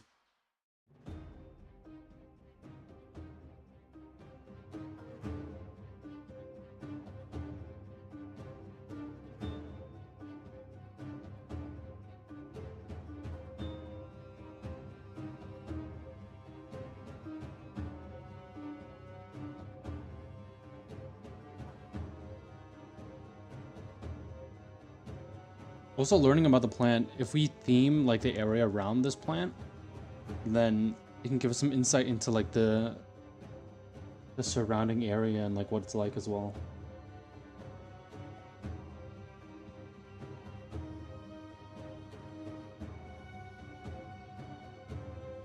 I like that alliteration though. If we have the gardenia, like Gardenia Grove, would be really nice alliteration there.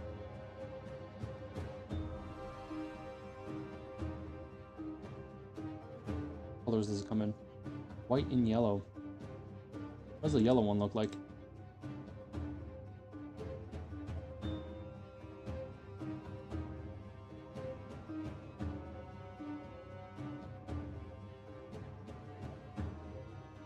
Ooh, okay, maybe. Ooh, Honeysuckle Grove is kind of neat as well. Bonds of... Ooh, I like that. Ooh, I like that a lot. Okay, let's read some... Ooh, wait. Oh, that's so pretty. A lot of these, like, flowers I'm just learning about the first time. Oh my gosh, these are so pretty.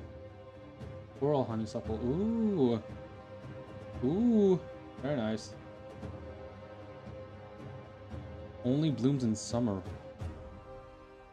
Interesting. Okay, there's some lore implications of that, maybe.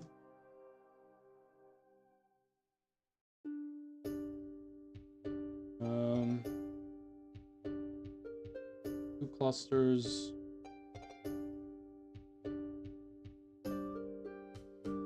Oh, they're aggressive and invasive. Interesting. An essential food source for many. Oh, interesting.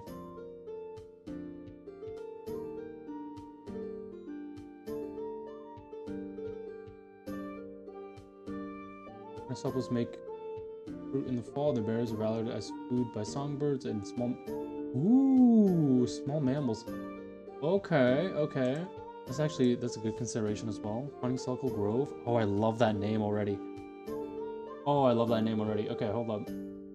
I kind of like that better because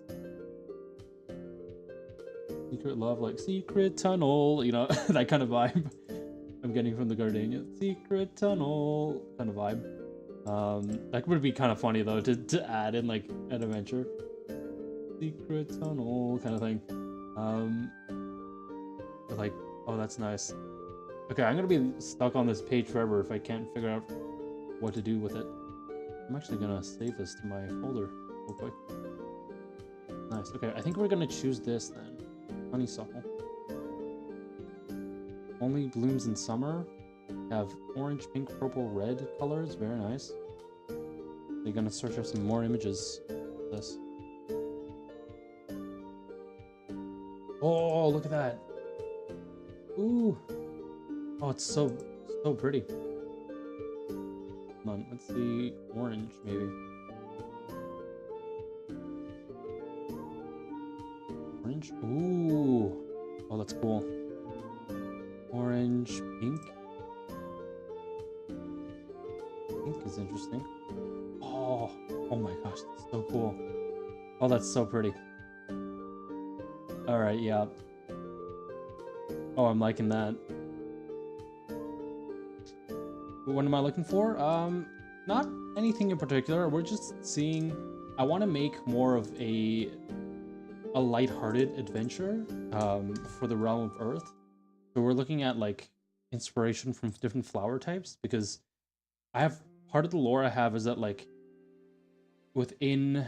We've called it a grove, but within, like, this clearing of trees, there's this opening of something, like some kind of structure that's there that goes into the ground in this hidden kind of community thing. It might not even be like an underground structure or anything like that, but the idea would come from these flowers we're looking at, and this idea of the honeysuckle being, if I actually go back to the meaning here, the honeysuckle meaning bonds of love here. So maybe something to do with, like, you know, because they have war ties, the Realm of Earth has, like, ties to war. Maybe there's, like, a dedication, some sort of figure in that community to help them transition out of that, or maybe, you know, transition out of that wartime, or find some sort of peace within the chaos. Yeah, very, very beautiful stuff there. We're just taking a look at some pretty flowers right now, honestly. I think that's going to be the name, though. I like that idea.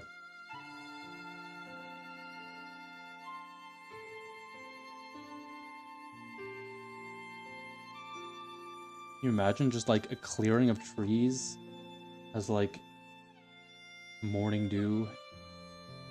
Kind of, the morning dew just spreads around you. You see, like, the sunlight beaming onto these beautiful honeysuckle plants, the honeysuckle flowers. Just, oh, that is, gosh, this music too is helping kind of with the vibe, but my goodness, it is, that would, beautiful sight. Not gonna lie, I've been looking around for the past hour and hearing how you structure this is impressive. Oh, thank you very much. A lot of I will say this is, again, I haven't worked on this on stream for a while.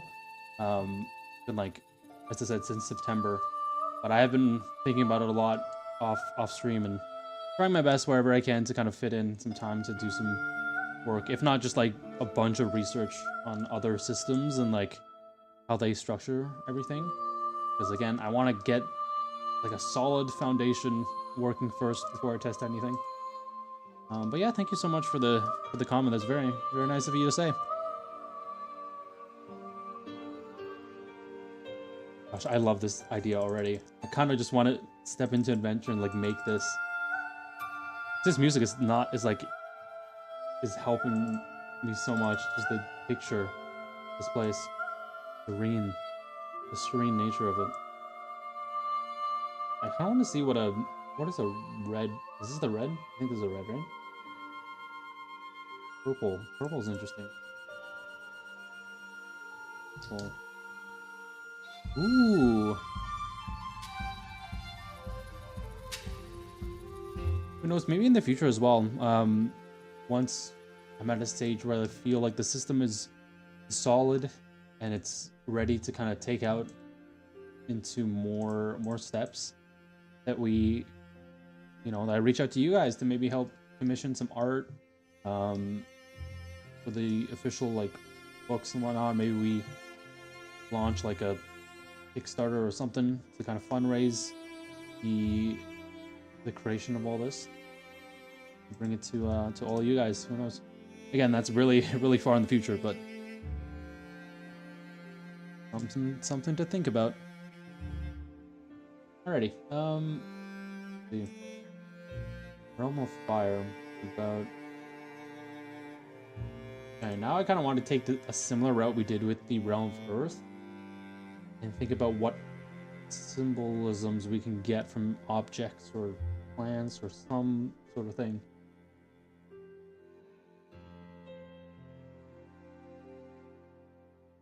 So my idea for the Eternal Flame is a more serious kind of thing, where it's like a lot of conflicts, internal conflicts between everybody in in that area, in the realm. A more serious setting, so we need something more fun here. Maybe like a celebration kind of thing, kind of like how we have the Solar Sprint Championships, be like a race that happens to unite all the realms together in the, what are they called? In the, oh my gosh, I'm forgetting my own city. The heckin' Sky Cities, yeah, in the Sky City. Gosh, in the Sky Cities. It's like essentially islands in the sky, above cloud line. Huge islands, self-sustaining islands, steampunk themed, and kind of race amongst them, or race around them. A fun setting, so we need something serious then. Serious here.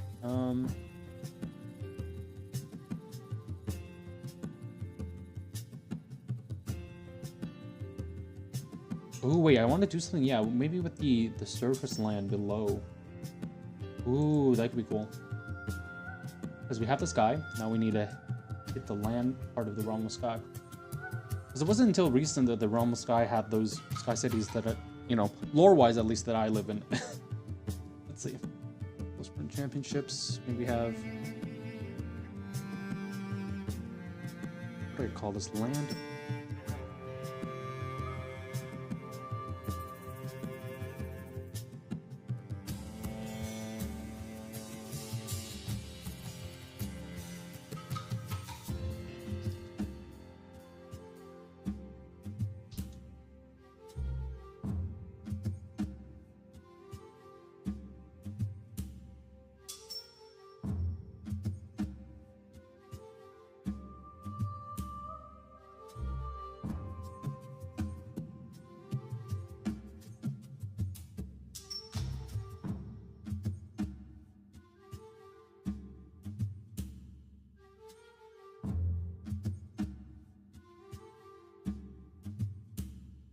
Solar Sprint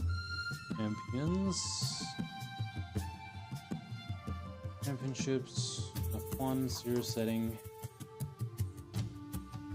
Okay, what do I want it to be about first? Maybe that I shouldn't think too hard on the title and just be like, just think about what I want this adventure to be like.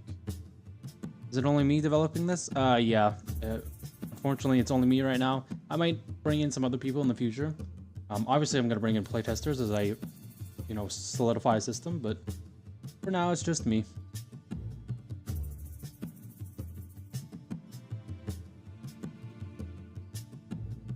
Who knows? Maybe in the future we'll bring on more people to help develop this, because, you know, a second opinion is always nice to have.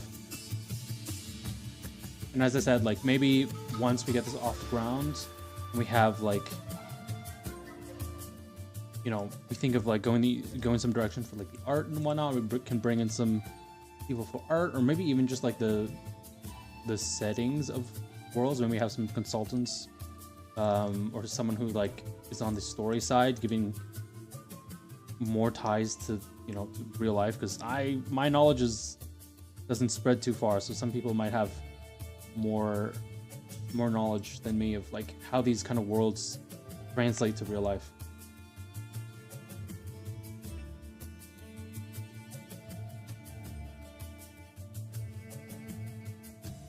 Yeah, I hope those people that I do bring in, I do blend well with, work well with. We'll see. Again, I think my plan right now is to solidify a system, do some playtesting, either on stream or like with some other VTubers I might reach out to.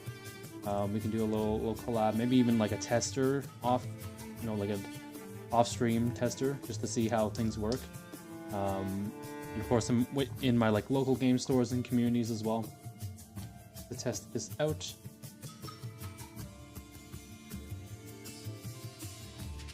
Yeah, thank you guys so much for tuning into this though. Today's a pretty chill day. We're not doing too much. Chatting, catching up.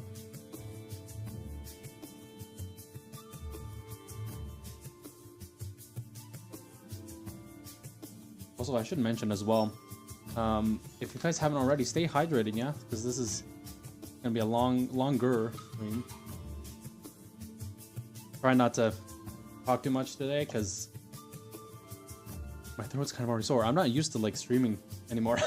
Like, because I don't stream as frequently now, I'm just like, every time I get back, I'm like, oh, the nerves start coming at the start of the stream. But then again, when did they not? But then my voice just wears out so fast. I don't know why. Just have some water next to me. Hopefully you guys have something lovely to eat this fine weekend. Wherever you are, whatever time it is.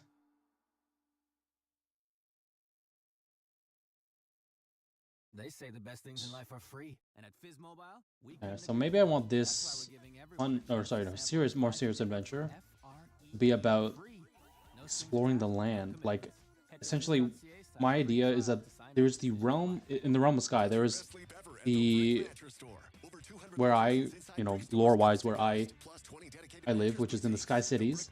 Again, floating islands, steampunk floating islands above the cloud line and all that. But there's also, before that, there was, the realm of Sky, but like on the land. That makes any sense. So, but now there's this discrepancy of like the people on the land not being having much opportunities as those in the sky. People kind of see the Sky Cities as like the final goal kind of thing. If you've ever seen like the movie like Alita Battle Angel, based on like the manga and other writings, it's sort of like that, where like everyone on the surface is like hoping and wishing that they can have the opportunity to get to the islands and whatnot. But then once they're there, they realize that, oh, this is like not the life I kind of want. Like, it's okay, but like depending on how like rich you are, depending on how much opportunity you're given, it can be like a pretty sucky experience, probably worse than on the surface, because a lot of people up there kind of treat you differently and put you to a certain caliber, expect you to like do great things. I mean, which is kind of the point of the Sky Cities, because it's all about like the way you get in. Even the Sky Cities, it's not like you can be invited, just as a guest or something like that to those places, but there's a annual, like, think of it like a science fair kind of thing, where you show off your greatest inventions and stuff, other gizmos and gadgets that you think would improve the realm of Sky and their society kind of stuff. And there's a few select winners that go to the Sky Cities. They get to go to the Sky Cities every year. But again, you had to pay for like all the fees and whatnot to actually get there and live there, but which is something they don't tell you, but which is, I find, kind of but once you're there, the hope is that you can do a lot of great stuff. But those on the surface kind of see them as those in the Sky Cities as privileged people, question mark, like their view of them seeing those on the surface is more kind of looking down on them kind of thing, so we could dabble with that a little bit. I just don't know what to call it necessarily.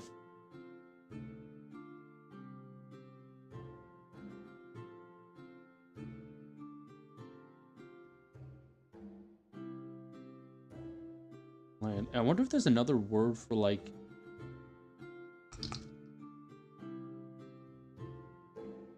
surface, maybe that isn't. Area outside. Oh, maybe land is a better word. Terra? Yeah, there's always the thing of terra. Land, beach, country, countryside, district, maybe. Home. Ooh, home. Ooh.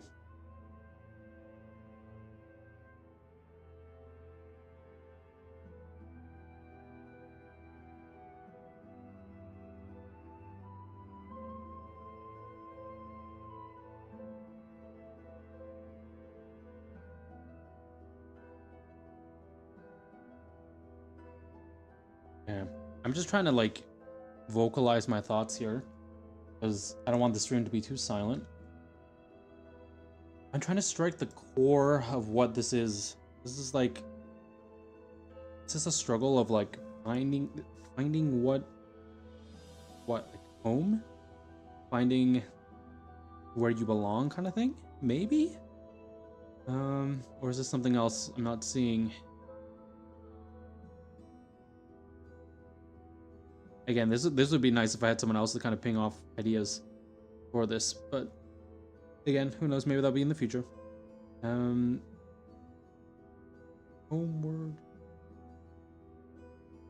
I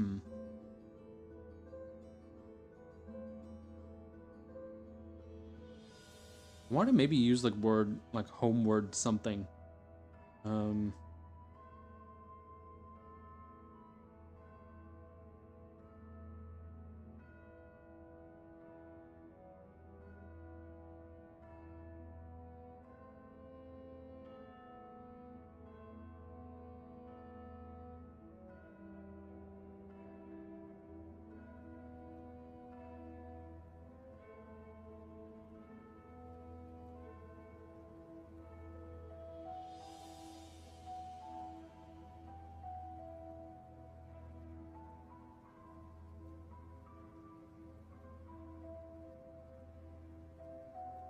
Home, central, family, household, local. Like questioning like what is home? What does it mean to feel at home? And like, do other people dictate what that is? Or it sounds like a duh like question, but like, do other people dictate what that is, or do you define it yourself? I know that sounds like what do you mean you define it yourself? Like, yeah, but like in the context of the world, maybe some people don't feel that way. Feel like that maybe they need to be in the Sky Cities to feel at home, to feel like they belong somewhere. Oh, maybe then it's a adventure about identity. Yeah, maybe. I don't like that better. Adventure about identity and home.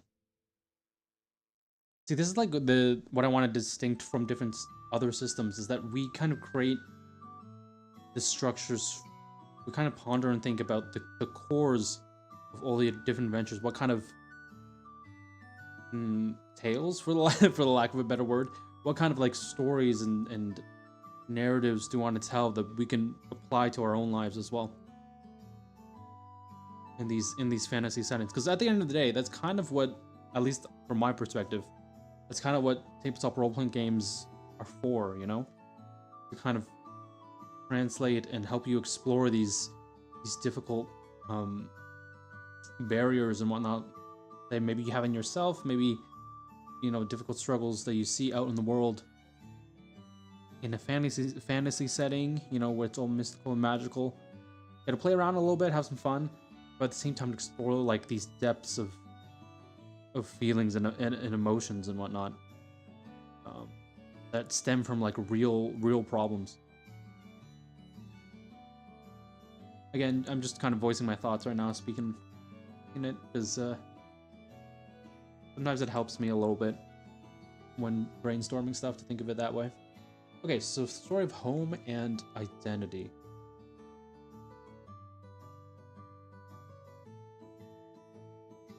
Nice.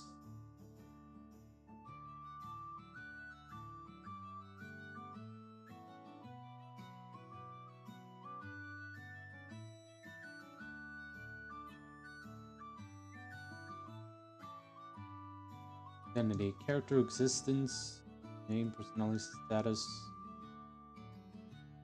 self,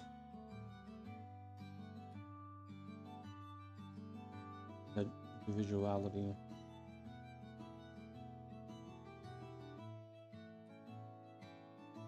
Okay, this might be a little cheesy title, but I don't know how good of a title this is. We're just gonna throw something out.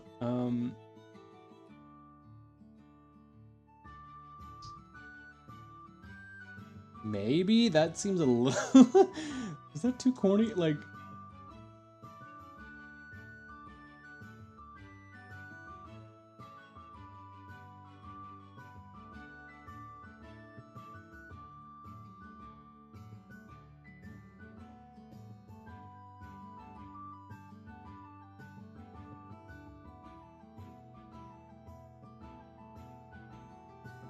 I guess. You know what? We'll work with that. I think we've lingered long enough on that. Let's see. Starlight Horizon is more. Is that a more?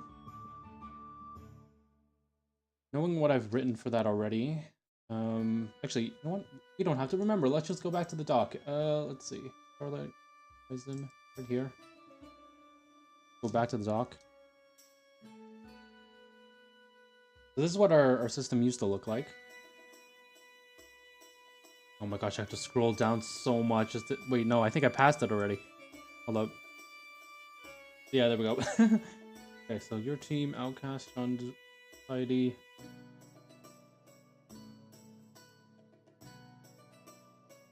Okay.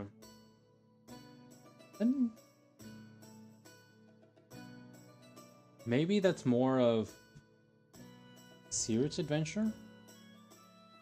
It feels like a classic, like going like a classic TTRPG adventure where you're kind of going out defeating a big bad, and then coming back you save the day kind of thing.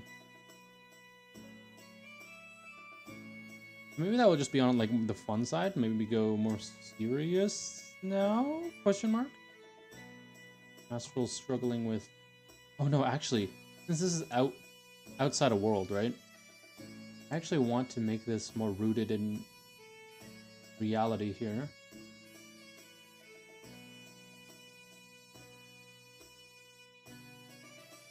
Yeah, and I was talking about that struggle between, you know, those hail from the realm of Astral, and what kind of viewpoint society kind of has on them.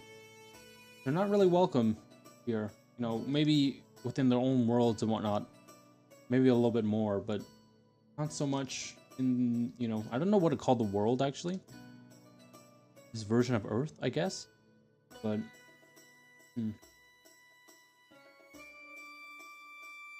I want to try not to start it with an S here, just to have some variation.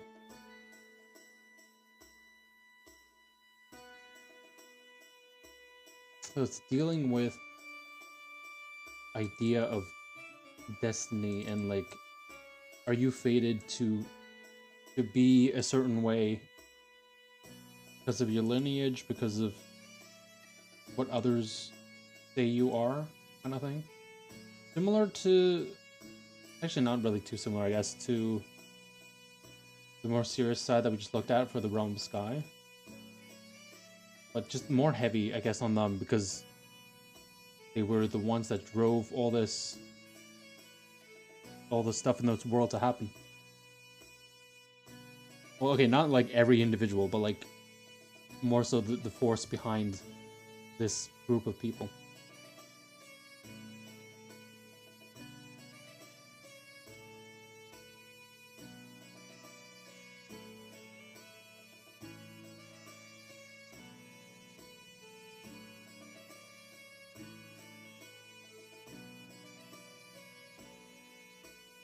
I want to also kind of tie in some stuff with like stars and galaxy kind of thing, because to theme it a little bit. We have like Starlight Horizon, you know, Starlight, nothing. 8 Untwined?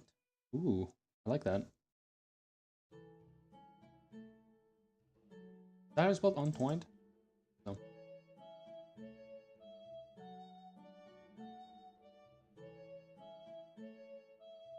Cool. Okay. We have 2 more to look at before we look into character creation. I'll probably write more about this narrative before gameplay off stream, and then effects, condition, and stress, whatnot as well. Finish up the rest of chapter 0. We don't have too much, I think. Like, the most we have is character creation, 4 concepts of like how to play the game, which we kind of covered with the D12 system, but I also need to explain like the character creation, like your character sheet side of stuff and all that. Oh, setting the world. Ooh, okay. Actually, let's make a section for that real quick.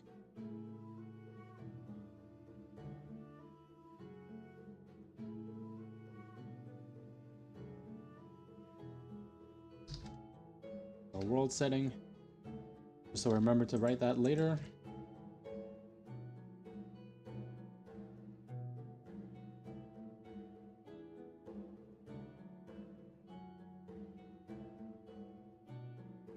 And then we have our safety tools segment, and I think that will be good for chapter 0.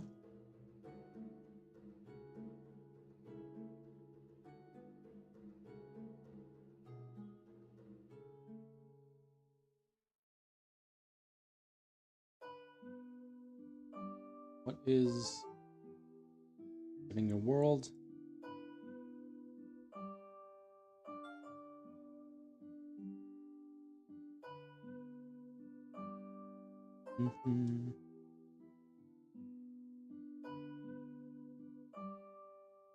On the fire, the eternal flame. Well, actually, I don't know if I want to call it that. Now that I've thought of the other stuff.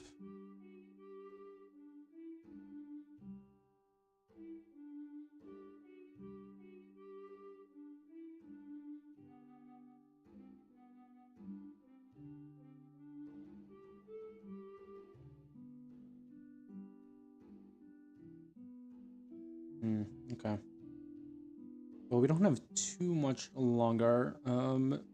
Here, chat. I do want to have something I do have to get to in a little bit, so we're not going to end the stream off right away right now, but maybe after just a little bit. Need to get some dinner after the stream, so that's something something else at night to attend to.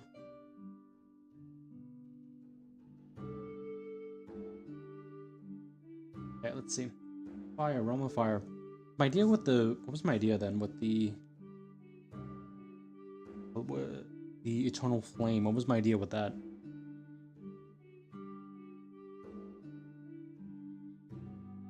Show this like longevity kind of thing of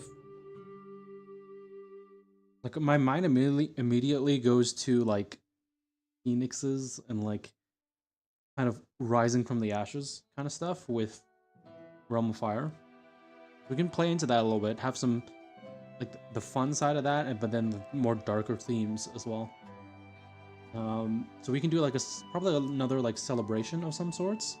I think that's really fitting with Realm of Fire. Like I can already imagine like scenarios where you have like, you know, the firecrackers, or like they can, because they can manipulate heat, fire, and like those kind of stuff. They can probably like create some amazing displays of you know, spiritual energy with like the flames, with probably even something as simple as like candlelight, or like I imagine there's maybe a group of performers as well in this world, or in this realm, that can like do the eating fire thing. That's kind of cool. Those kind of circus-y type of things. Or there's more performative arts.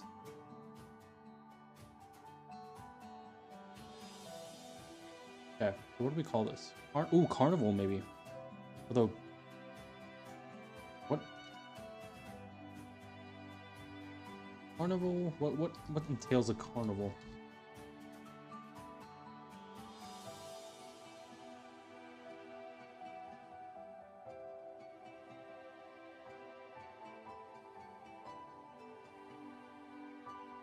Streets, holidays. Okay, yeah, maybe.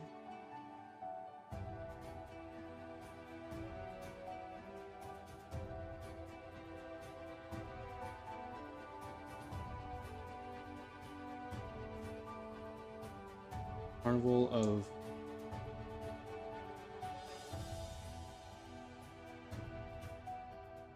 some lore there? I don't know, that just came out of my head. Carnival of the Four Flames. Interesting, maybe, yeah. Okay, that's our more fun theme, and then we need something more dark or more deep. But for that, let's head into Realm of Frost here. Let's see what we could come up with that. Realm of Frost. But these isolated communities.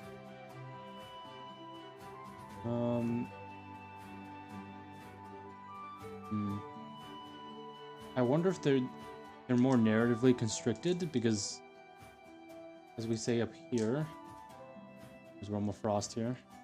Turning to the isolated polar communities where ancient spiritual practices shape the lives of their inhabitants in the Realm of Frost. Ancient spiritual practices. Ancient spiritual practices.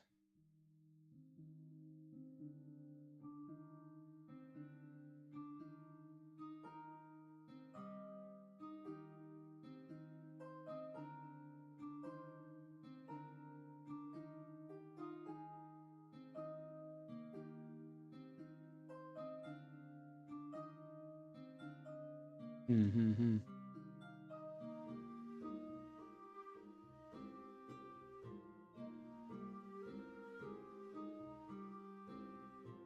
Yeah, like I don't really have too much in terms of lore for the Realm of Fire, like already kind of made up in my head for Fire, Frost, or Earth. And honestly, Astral to be fair, but it's theirs is more like is easier to interpret because it's the wider universe. It can really be anywhere, so.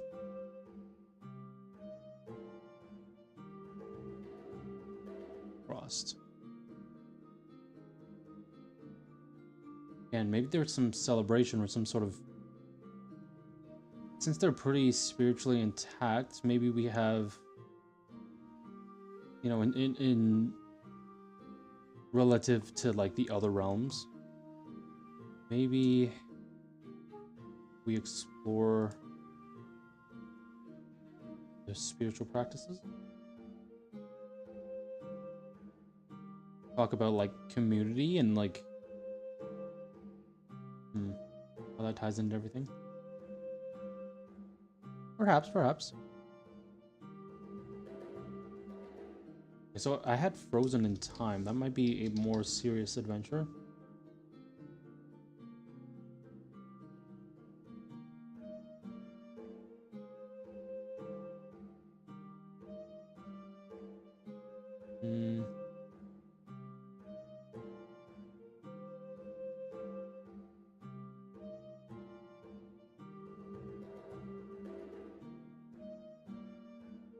Frozen in Time, and then maybe we have...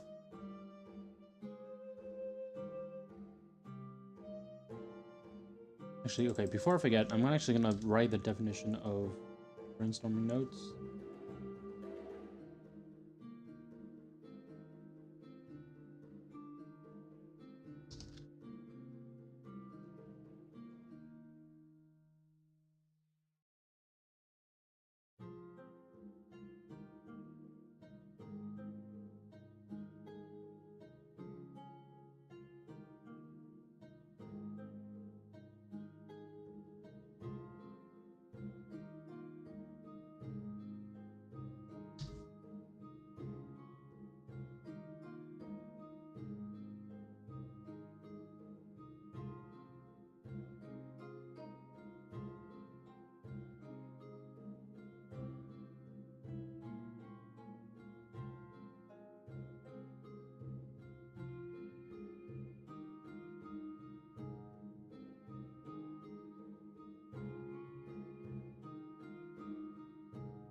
wanted to write something down quickly for this in case I forget the meaning.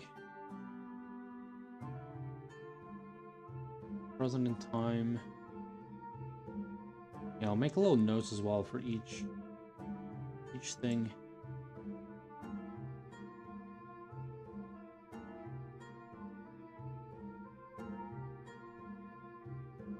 Probably do that after stream because it's gonna take a little bit to figure out what I want to do for all of these. Okay, so if this is a more serious adventure, then maybe this is talking about that isolation kind of side and that community there.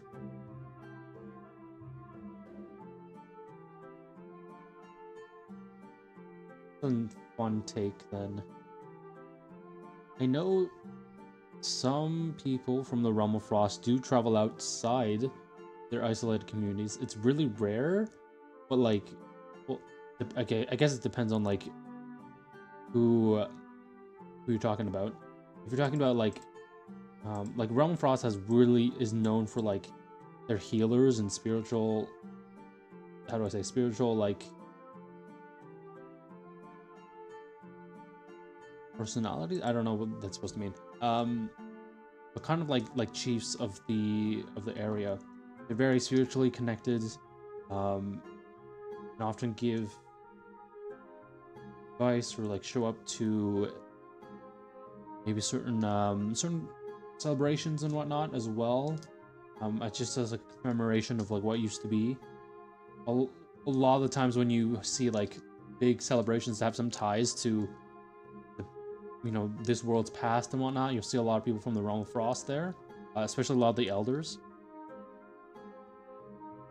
A lot of people have, I would say, despite being super isolated, a lot of people have, within all the realms, have a lot of respect for those in the Realm of Frost.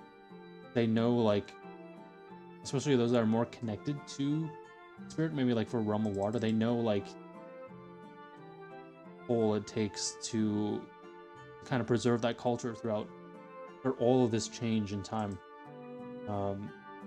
Maybe that's what Frozen in Time covers. A more fun approach would probably be, I wonder if there's some sort of like, there's got to be more than like in my mind. I'm just picturing like igloos and like just like Avatar Last Airbender kind of south. Was it south or north? It's like the southern water tribe kind of thing. It's very like bare bones kind of thing.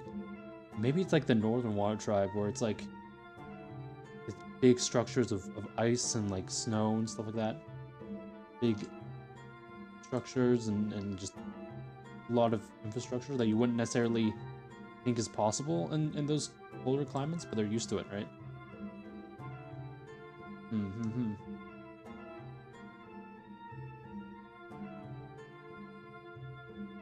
Okay, I'm gonna give some time to kind of just think about that real quick.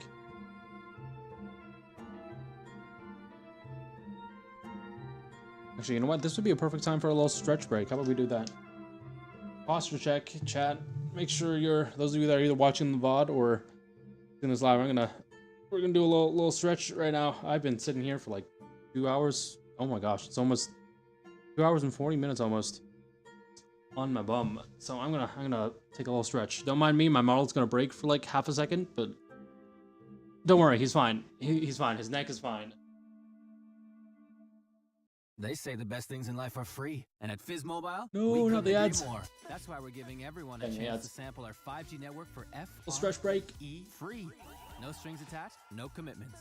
Head to fizz.ca/free trial to sign up. Conditions apply. Get your best sleep ever at the Brick Mattress Store. Over 200 locations inside Brick stores coast to coast, plus 20 dedicated mattress boutiques. The Brick Mattress Store is always nearby, so you get the best sleep for the best prices. The Brick, saving you more on better sleep. Spotify Premium is the best way to upgrade your listening experience. Enjoy your music fully when you play songs in any order. Download them offline at higher quality and listen to them ad-free. It's what your ears deserve. Tap the banner to learn more.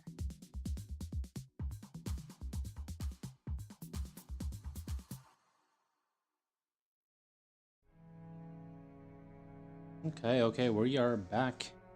Turn on the music again.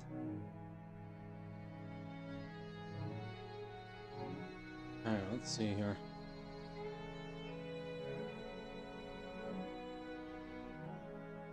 I think we wanted maybe, because we don't have an idea of what kind of story or like driving kind of narrative we want. Maybe we look at now more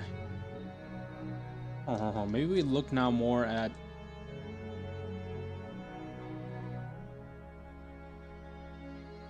maybe now we look more at location again.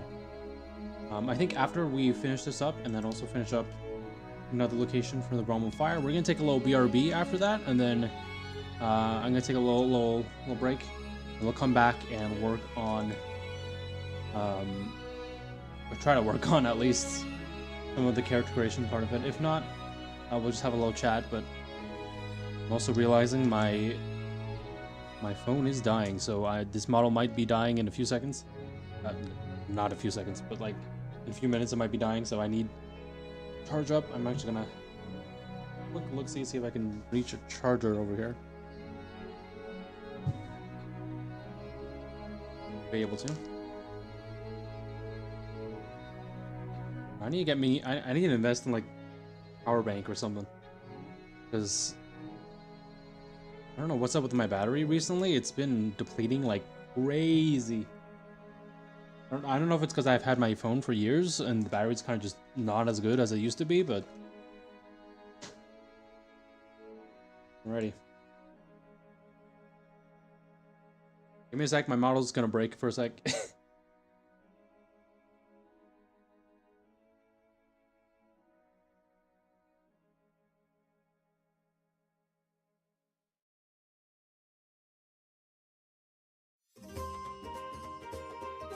Alright, nice. We are charging. We're charged. Okay. Hopefully that means I can keep on going for a little bit. We'll still take that BRB, just so we can charge it up a bit faster when it's not using power oh shoot, I just realized. Not using power for at the same time as it's charging.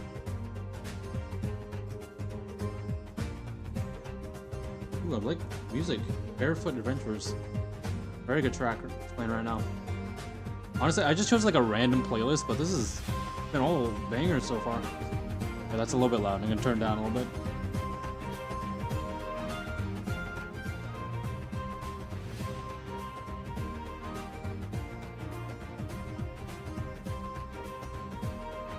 Okay, Frozen in Time.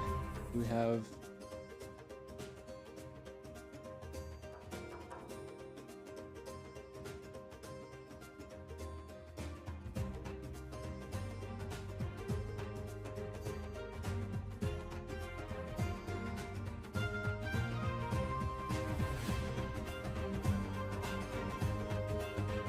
this is going hard. Bum, bum, bum, bum, bum.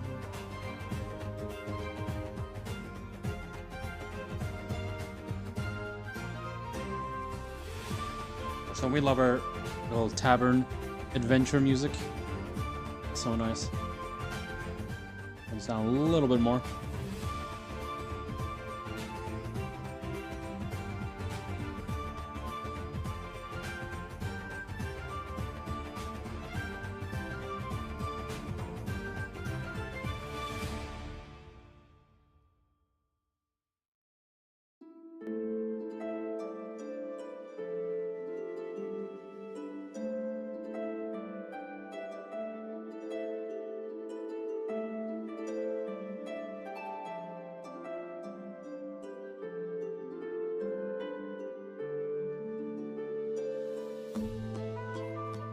I want to look at maybe the definition. Like my mind immediately went to when it comes to snow and frost, like crystallizing of stuff. Because isn't frost like the cold air kind of thing that makes little crystals, right?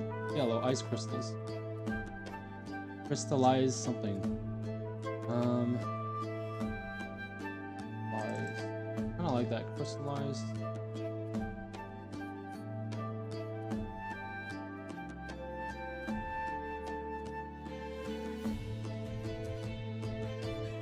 Maybe we don't call Frozen Time then. Maybe we call something else.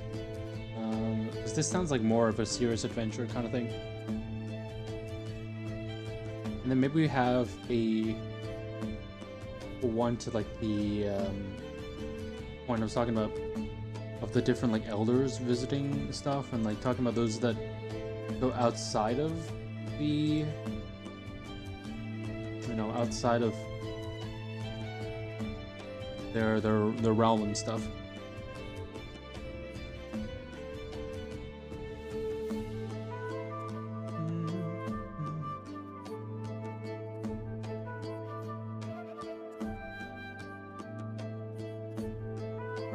What is this?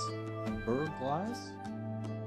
In booting of ice or frozen rain. There. Oh, it's derived from French. There. Oh, it's like this kind of thing. Oh. I actually maybe want to use this word.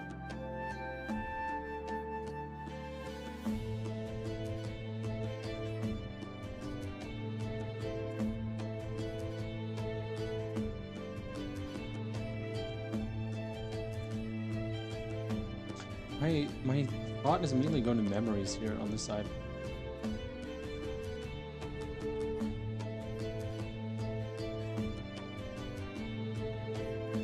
Then maybe we do another like celebration kind of thing here.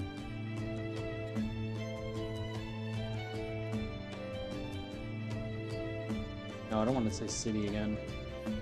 We already had City of Forges here.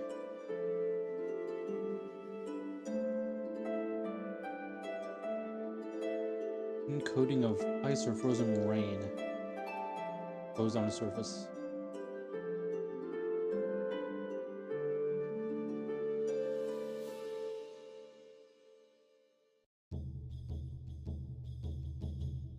Oh, I feel like this is a fitting track that's playing right now. This is Through the Great Mountain Pass. Got a little like blue kind of tone to it.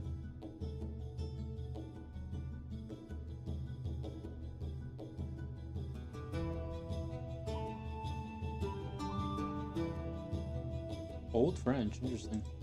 In the 1800s, Old French. Literally meant glass ice. Oh. Interesting, okay. Maybe it's a festival. Oh, maybe, because like in our world, there's two poles, right? North, South Pole. So maybe this takes place.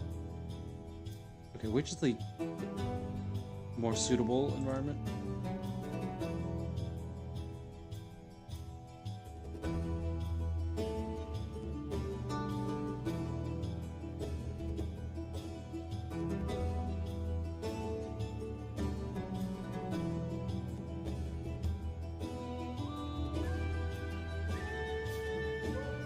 North Pole is like the least habitable, right? Antarctica. Yeah, makes sense. Further north we go.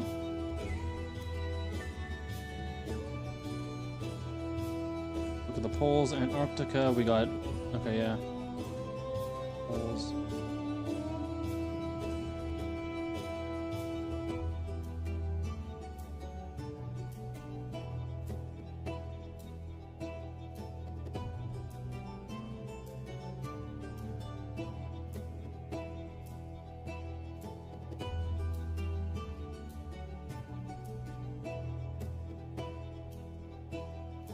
Verglas. Verglas? Oh, it's pronounced Verglas. Verglas.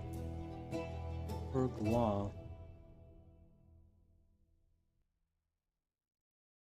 Verglas. I don't want to say City of Verglas. That sounds too repetitive to City of Forges.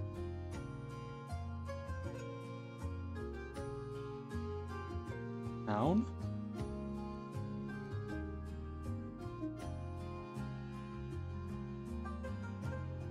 Verglas. No, I don't want to say tavern. That's or Verglass City. How about that? Maybe actually. Another word for city. I want to make this more interesting.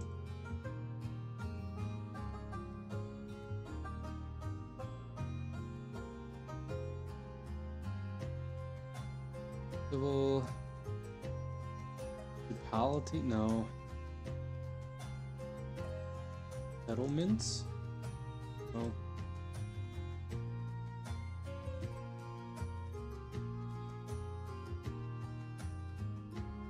Township, maybe? Beat sticks.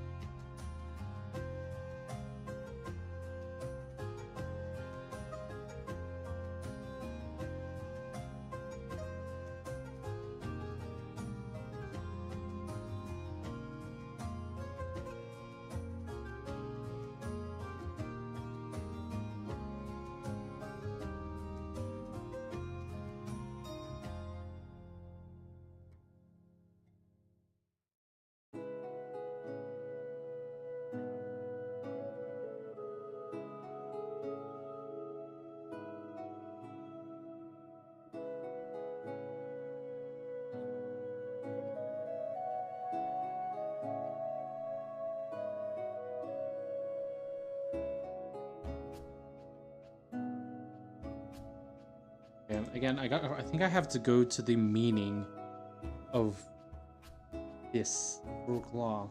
Is that how you pronounce it? Verglaw. Yeah, Verglaw. And putting of ice or frozen rain.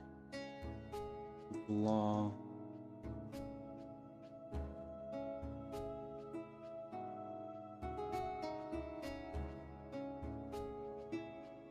Ooh, when snow melts and refreezes. Ooh, okay, hold up. Maybe that ties into the lore of this?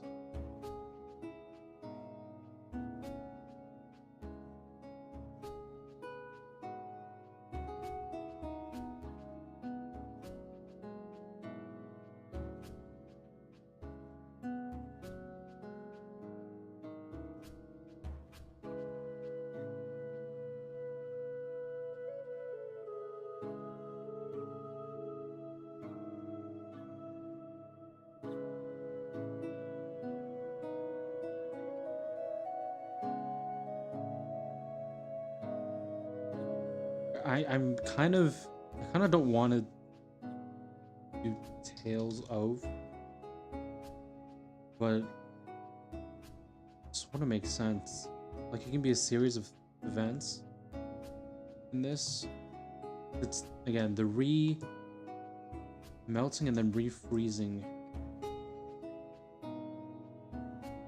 Talking about that tension and trying to keep those. No, but we said this is gonna be more fun adventure, no?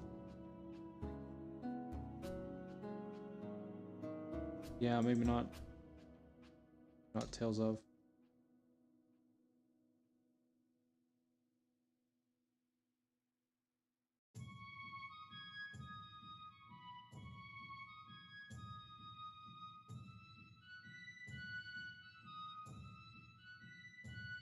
I can get something from Thaw here.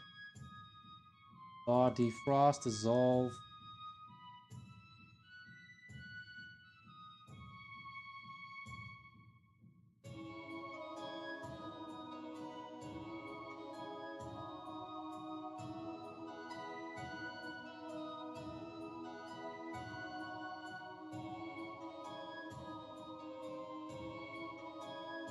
What if it's just one word?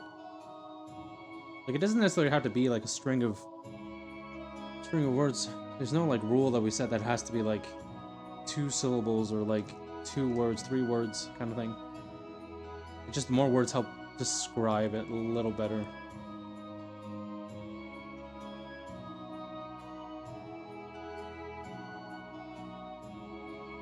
Just don't know what to follow before or after it.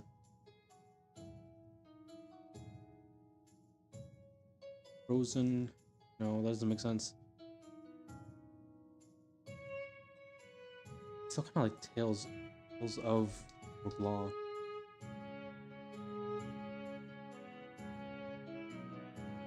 since the TTRPG title is A Tale of Many Realms, I don't know if I want to go with that. Just because, like, I don't know, it just doesn't feel right. It needs to feel like unique. I don't know. Just doesn't feel too right. Well, okay, we'll come back to that then. I think when you're stuck like this, I think it's always a good idea to just put a pin in it, come back to it later, see if we can figure out something. Now we'll do Realm of Fire. We'll take a little BRB, and then we'll come back and just recap what we've done for today. I think, oh my goodness, it's almost 4 hours. Not 4 hours. We're almost streaming for 3 hours. That's crazy. But yeah, we'll come back, review everything. I'll go over more in detail as well as to like. Shine with premium. Host a jam I'll go into more detail as well as to all of these different little things I've been designing more in depth. We didn't really get to talk too much into what I was thinking here. I mean, here we got some name titles here. You can see that on workshops, see if they worked or not.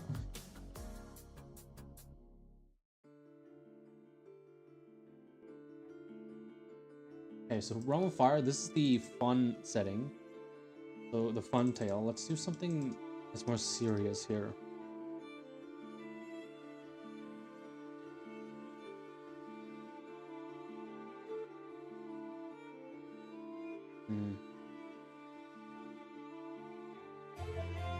Realm of Fire.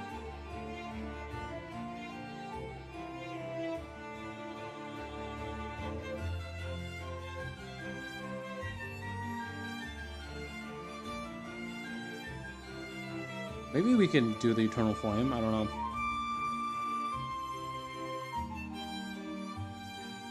I know with, hold on, I know with Avatar Legends, they have a setting that's really cool, set in Fire Nation. I remember one of it's like a pirate adventure, and then for one of them, the ship name is really cool, then maybe I want to take inspiration off of. Unsheath my book here. Oh my goodness. It's stuck in the box. Here we go. Oh my goodness, my desk is a mess right now.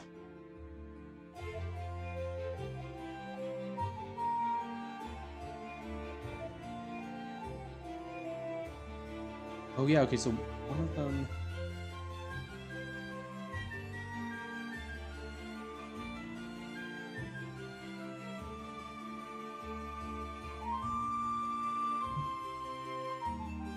Ah, yes. Okay, so one of the crew or the ship name? Yeah, so they're different like ships and whatnot in that setting. I love the names they came up with for these that relate to fire. So one of them is called the Burning Wave, which is like, that is so cool. Crew of the Burning Wave, like, hello? That is insane. Maybe take inspiration off that.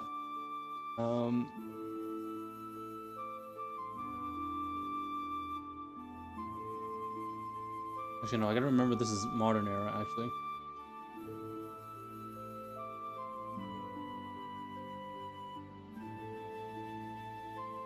I was gonna write something that would make more sense, maybe to like the olden or era, or even ancient.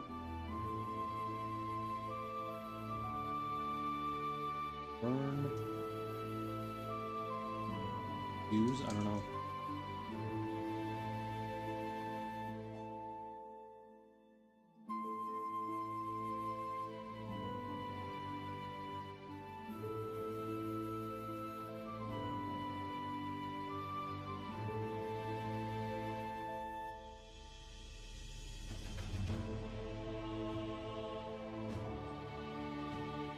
Wonder what kind of feeling do we want from this?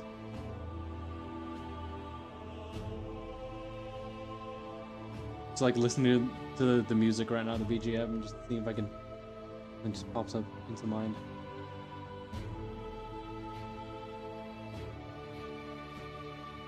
I'm gonna review actually what I said in the beginning here too. Give an idea. Burning tensions and broken bonds spark in the heart of the realm of fire.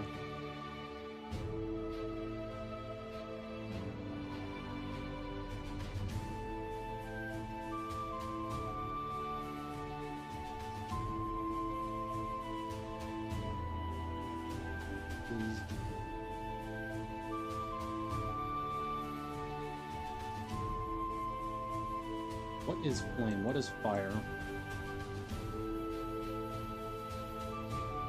Hot, ball.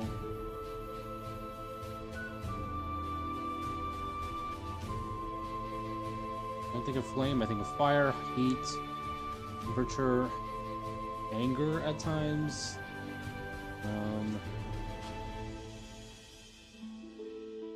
Now, I know phoenixes are supposed to represent like rebirth thing.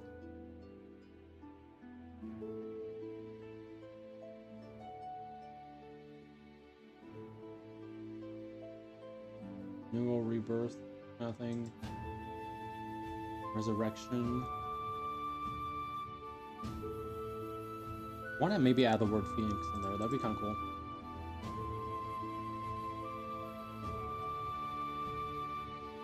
Phoenix.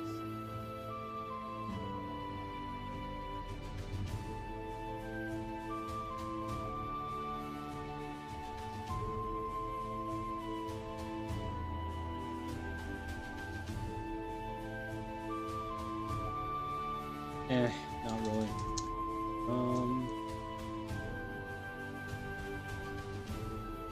Going to more the mythos of Phoenix is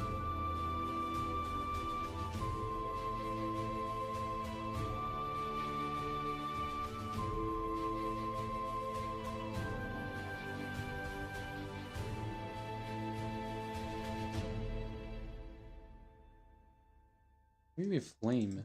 Flame. Actually, we kind of used flames already as a adjacent to fire. These titles as well, as I said, should invoke a sense of curiosity for the adventure. It should be like a name that you want to learn more about, read more about, just from the title alone. Even if just a little bit, you know, like maybe for the Solar Sprint Championships, or maybe Starlight Horizon, you're like, okay, those sounds like things. So it's not necessarily like too interesting, but when you think of like Carnival of the Four Flames, ooh, what does that mean? Like, what is this Four Flames, this carnival? I want to know more about it. Or like Honeysuckle Grove, you know, it's like, oh, it's a grove that's themed on a plant. I wonder what that means. Crystallized memories, you know, it's like, what does that entail? What are these memories? Why are they crystallized? What's the meaning of that? So I want to do something here. Phoenix. I could easily just say Phoenix Fire, but that just sounds too simple. It doesn't say anything about the story.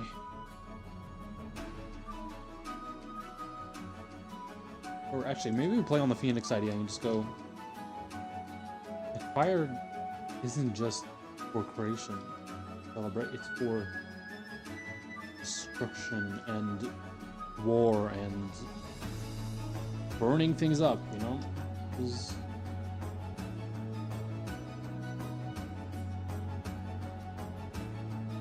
This might be a little Phoenix King question mark? Maybe it's a person. That'd be interesting. Trials?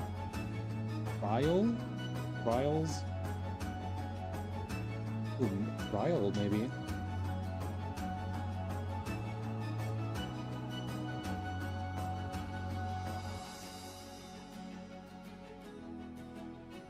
If only we hadn't used Flame, because maybe I wanted to make an adventure called Flame and Ash. Oh, that's cool. Okay, what's another word for flame? Please say there's another appropriate F, like word that starts with F for flame.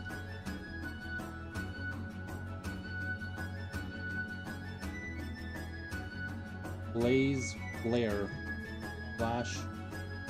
want to do like maybe I could flame. We already used flame in the Carnival of the Four Flames, right?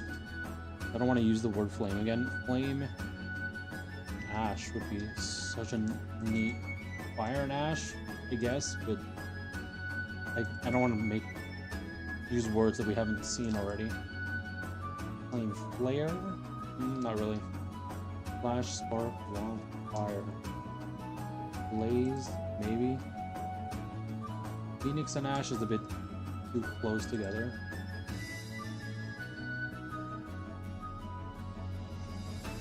Okay, can I maybe change the Four Flames then? Carnival. Maybe we center the Carnival around the Phoenix actually. Then we have Flame and Ash. I like that. Okay, Carnival. What was simpler? Phoenix.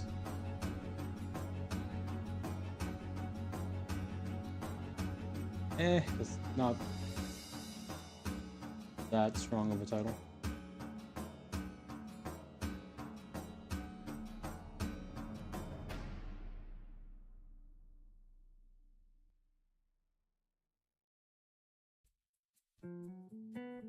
Carnival of the Phoenix.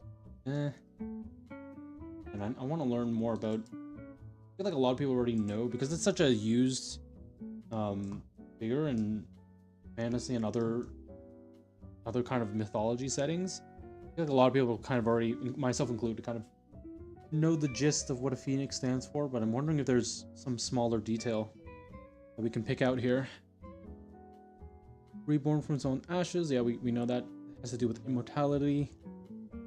Renewal, often depicted as a beautiful, majestic creature with brightly colored feathers and a long tail.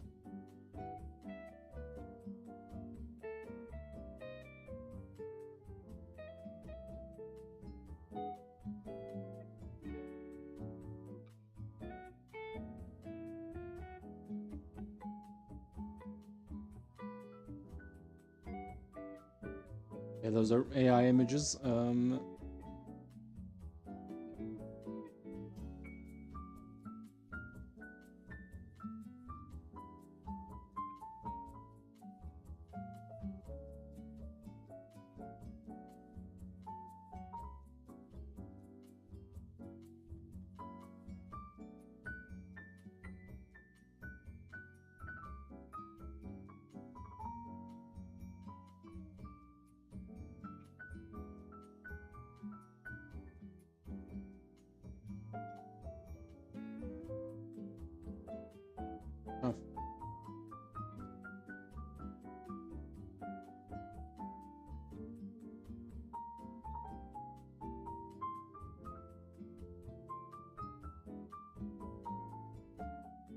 Maybe it's not a carnival then, maybe it's a festival.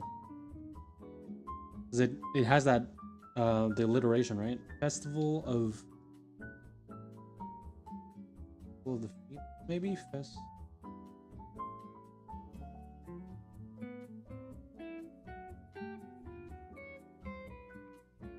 Phoenix Festival?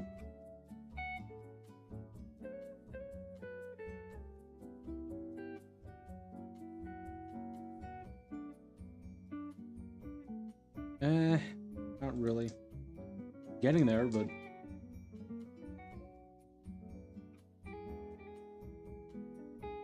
feel like the Phoenix is like a big theming in that realm. At least for a certain group of people. What if we don't say Phoenix outright? Like,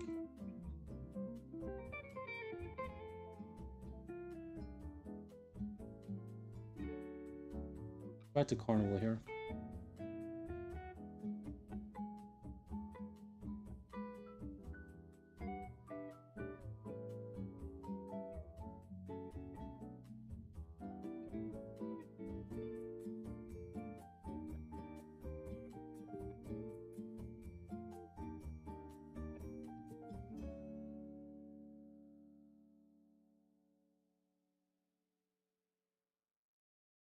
Or Phoenixes? Question mark? Maybe? Like, why is there 4 different types?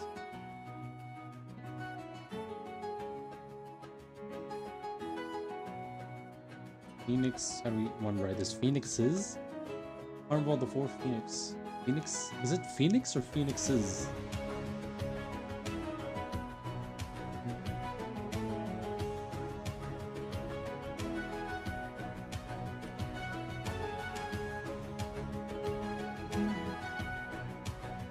I think this fits better for the memories. Here. How do you pronounce this again? Verglas? Forgetting again. Verglas. Verglas. Oh, sorry, Verglas. No, silent S. Verglas.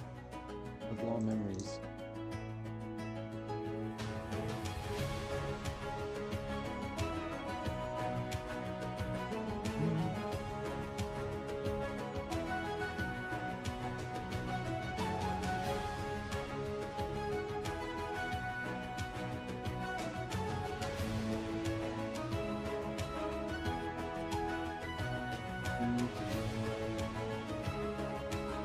I feel like that's not full story there. The memories of, maybe? They say the best things in life are free, and at Fizz Mobile, And I say the couldn't best agree things in more. life That's are why we're muting giving the everyone a ads. chance to sample our 5G network for free. Free. No strings attached, no commitments. All right, Head to memories. fizz.ca/free trial to sign up. Conditions apply. Paste. Lean into the sounds you love. Take your playlists Memories. anywhere with offline downloads, or play your song of the Frozen, moment again and again maybe? with What the unlimited word for repeats. Frozen? Get all the music without hearing audio ads on Spotify Premium. Tap the banner to learn more. Filled, frigid, frosted.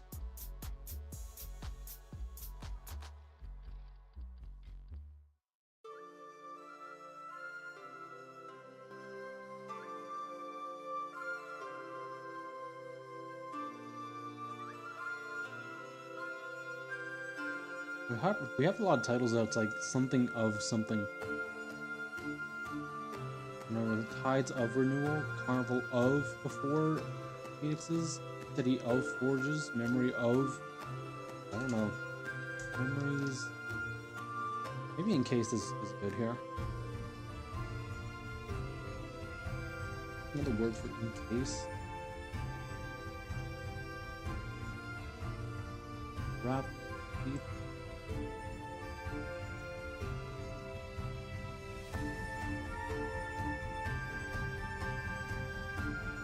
Enveloped. Ooh, enveloped is nice. Fold, blanket, compass. Ooh, what's this? Swath? Oh, British spelling of swath. What is swath then? That's for area or something. Oh, okay. Not really what we're looking for. Enveloped, I like. I like enveloped a little better. Enveloped.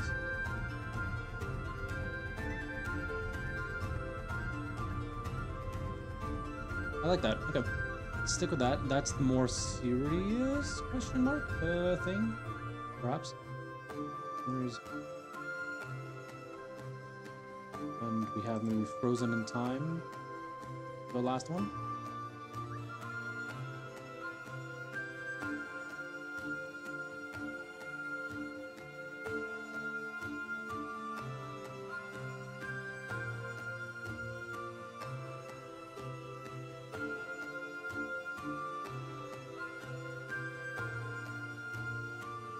Okay, I think we need a fun setting now. Because this is sounding like a more serious tone.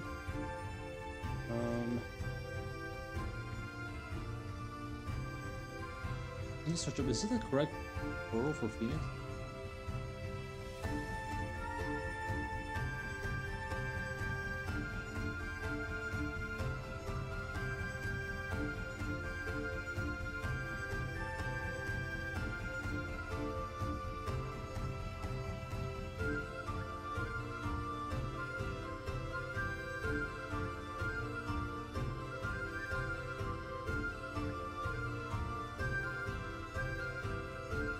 Phoenixes.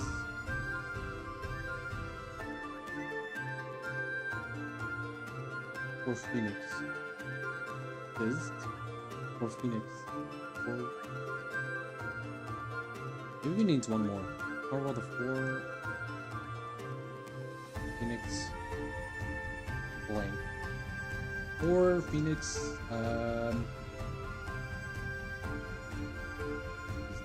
Flames, Fire, Ash.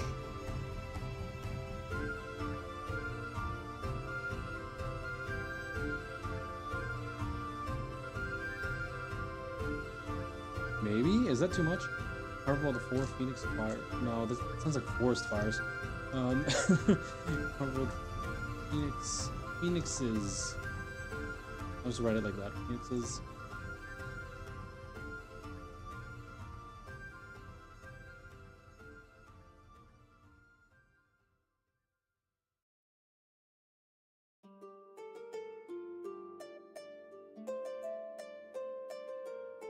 Reason blah.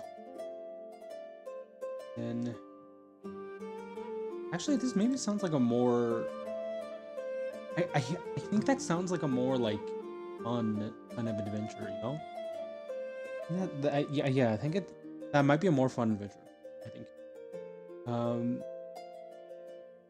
then we do a serious tone. Frozen in time always works. Frozen. Another word for frozen. Crystallized, right? Frozen. Trapped, maybe? Similar feeling. Filled, frigid. Trapped. We have much tea starting.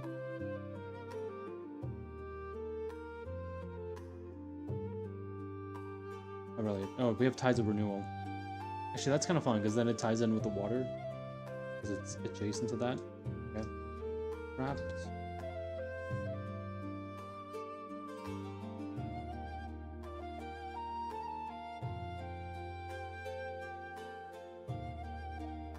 Trapped? I don't like trapped in time.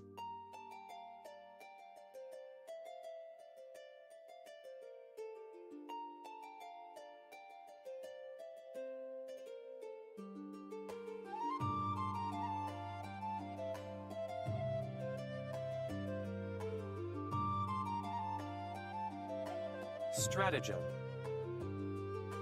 Stratagem.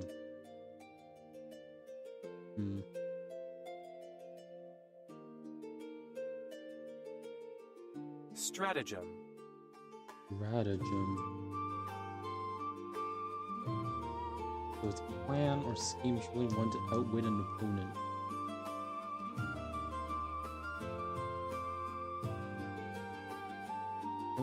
Outwit an opponent.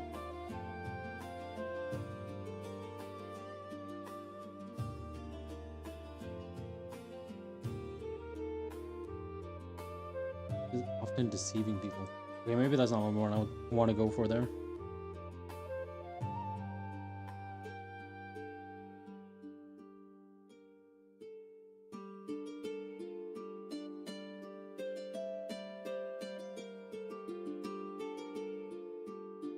Crystal, glacier, glaze, hail, hailstone, iceberg, icicle. Icicle, maybe? Diamonds, why is this? Oh, I guess it's a slang, maybe? Crystal.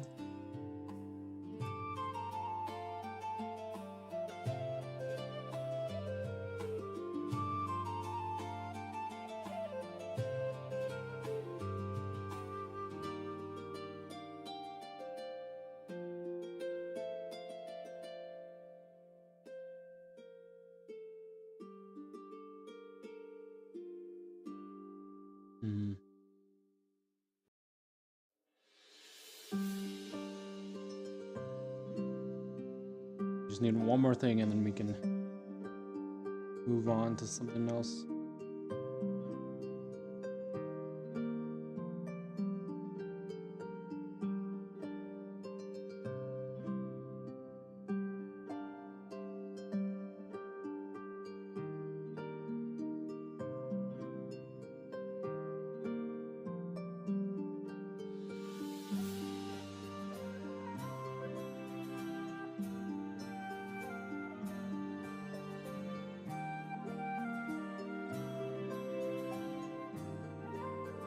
I feel like bitter. Brisk is also a nice word to use there. Cold, rigid is neat. Brisk, bleak, snowy, wintry.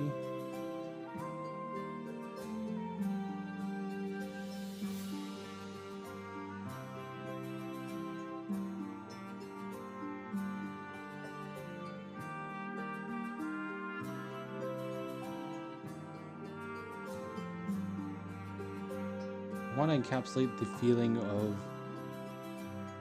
of them sticking to their culture, their ways, while around them time has passed and their civilization and all that has evolved from it.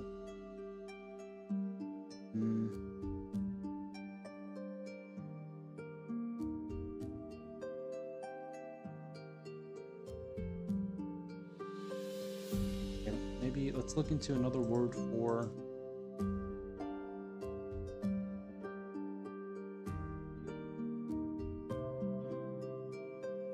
change, maybe? Element difference, shift.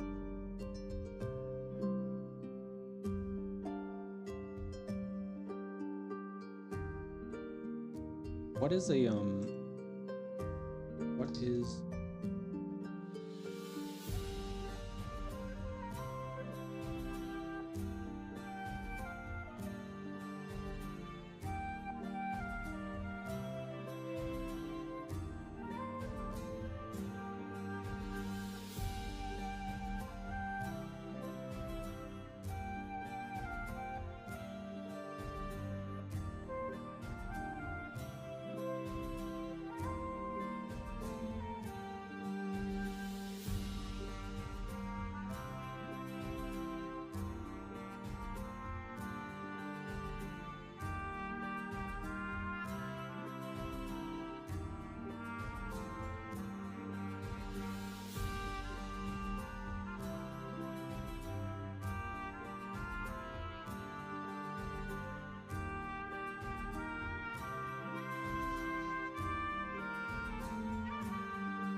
bitter?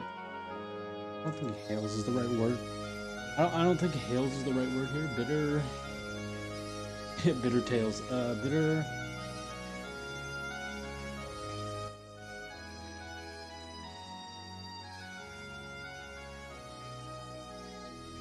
I want something to do with ice. I want something to do with ice, something to do with like cold hair.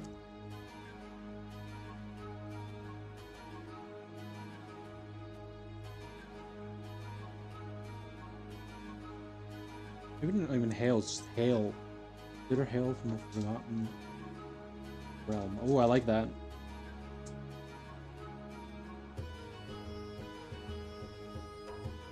Nice. Okay, inventors, I think that is all for our adventure, like our pre-built tales that we're gonna make. So let's cover them real quick. We have with the Realm of Astral, we have the Starlight Horizon, Fate Untwines, Realm of Sky, we've got the Solar Sprint Championships, and Identity of Home. Realm of Water, we have Ties of Renewal and Lost at Sea. Realm of Fire, we have Carnival of the Four Phoenixes. Phoenixes? I don't know how to... I don't know what the pronunciation is there, but Carnival of the Four Phoenixes. Flame and Ash. And for Realm of Earth, we have City of Forges, Honeysuckle Grove. And lastly, Realm of Frost, Memories Enveloped in Verglaw, and Bitter Hail from a Forgotten Realm. I don't know if I like hail actually here. Bitter winds? No, that doesn't really make sense. Bitter... what's another word for ice. On crystals? No. Yeah, it'll work. Bitter glaze doesn't really work too much. Sleet. Bitter hail from a forgotten realm. Because they are kind of forgotten, you know, being so isolated. But people don't necessarily 100% forget them. They just aren't really present. So people kind of, their minds kind of aren't there with it, you know.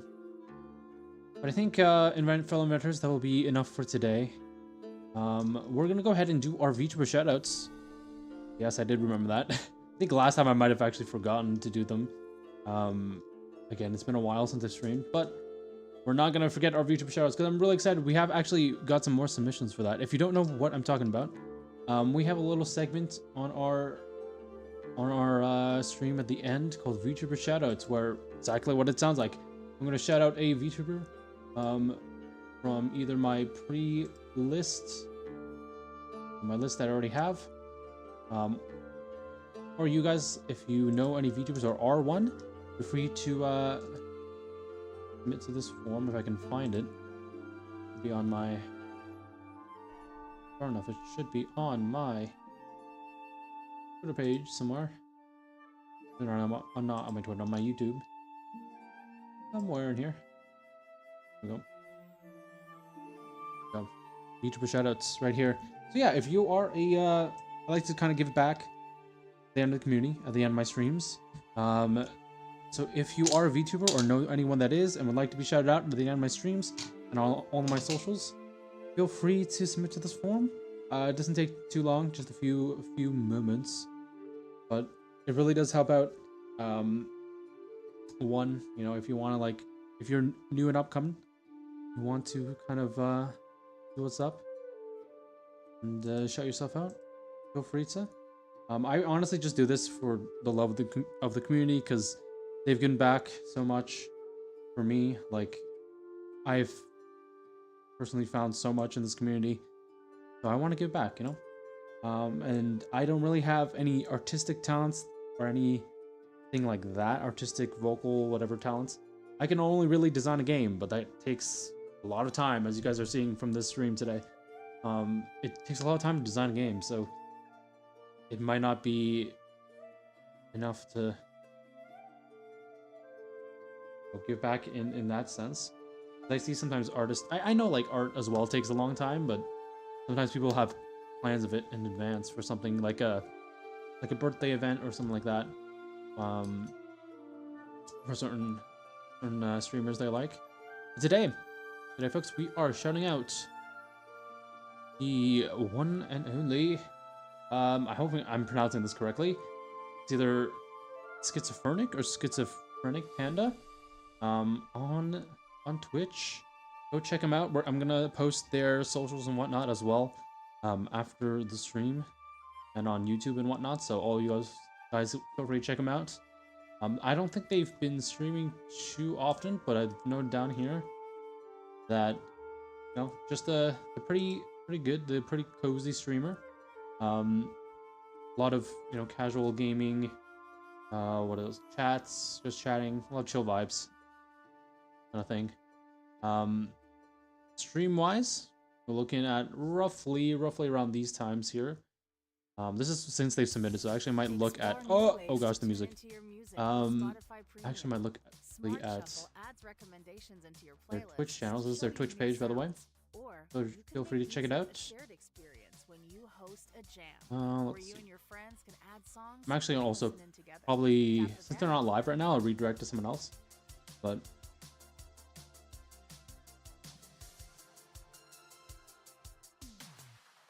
find out anything about when they stream.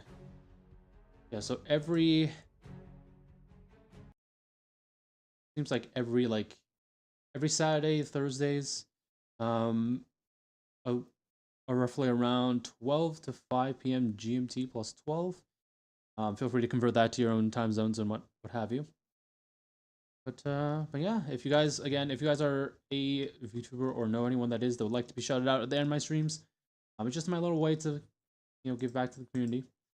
If you'd like to shout someone out, right here for you.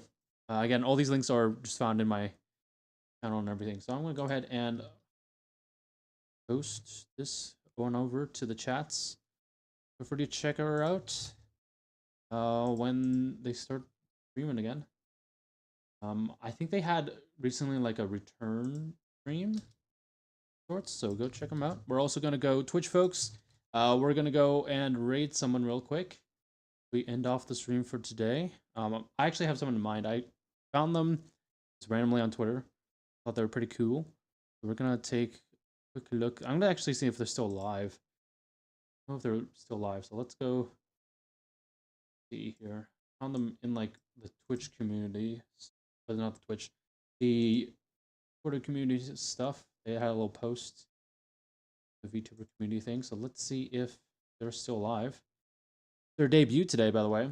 So reason why I wanted to redirect to that. Let's see if they're still streaming. I don't know. Probably not. Oh, shows. Ooh, shows streaming right now, doing some Pokemon ZA. Ooh, interesting. Okay, we actually might rate him. He's one of our VTuber buddies. Let's take a look, see if... Was it really that long ago? My goodness. Sorry, chat. I'm just gonna take a bit to scroll back on. For now, let's head over to the just chatting screen. We can end off this stream a little bit today. Alright, let me actually play the music again. So we have something going on in the background while I try to find this. If not, we'll just raid over to Show Amaki. Hopefully I'm pronouncing that correctly. Amaki? Yeah, right? Amaki? Right. And for YouTube folks, unfortunately I don't have the ability to like redirect to anyone just yet. I'm not 100% sure on how to do that, but surely we'll figure it out someday. Anyhow, thank you guys so much. We had a lot of progress actually in this stream. I thought we weren't gonna get much anywhere because last time we did a stream like this, it really didn't take us anywhere. To be fair, like it honestly didn't take us much places last time. So I'm glad we got a lot of progress today. We did a bunch on the lore of the world. We did a bunch on the different settings. Got some like of chapter 0 written out as well. Good time. As I said, maybe in the future we'll have some more people's voices come in, and maybe I'll have some like other people help out actually develop the game as well. But that's all to be seen in the future. I have been Wilson Goldfinch, your steampunk adventurer from the Sky City of Leviton. Let's go raid someone, Twitch folks. I haven't been able to find that person's stream. I don't even know if they're streaming. So I'm actually gonna go right into the show here. Doing some chill Pokemon Legends ZA, which actually like is really interesting. I haven't seen much of the new Pokemon games. They seem really cool. Like the open world concept and like the ability to like have that 3D space and your Pokemon like next to you. That's really cool. Although I don't know how battle would work then, because you're not going into like what I'm used to, at least for the battles and whatnot, where it's like turn by turn kind of thing. I don't know how. I'm just seeing shows stream right now. I don't know exactly how that works. It looks cool. Don't get me wrong. I've seen other VTubers play that as well. It seems really, really neat. Okay, let's see if I can find. Alrighty.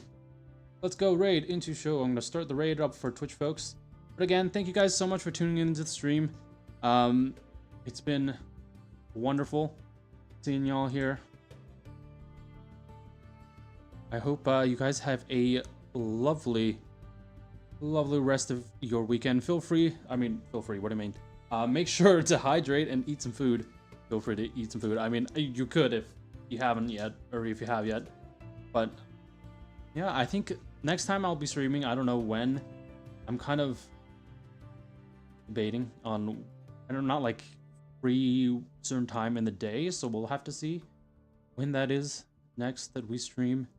But if you want to keep up on updates, feel free to check out my Twitter at Wilson Goldfinch. Otherwise, I don't want to leave you guys. I'm kind of stalling a bit for the people over on Twitch, but oh man, I don't want to leave you guys. Anyhow, That's been me, Wilson Goldfinch, your steampunk inventor from the Sky City of Leviton. Signing off for today. See you guys later. Bye-bye.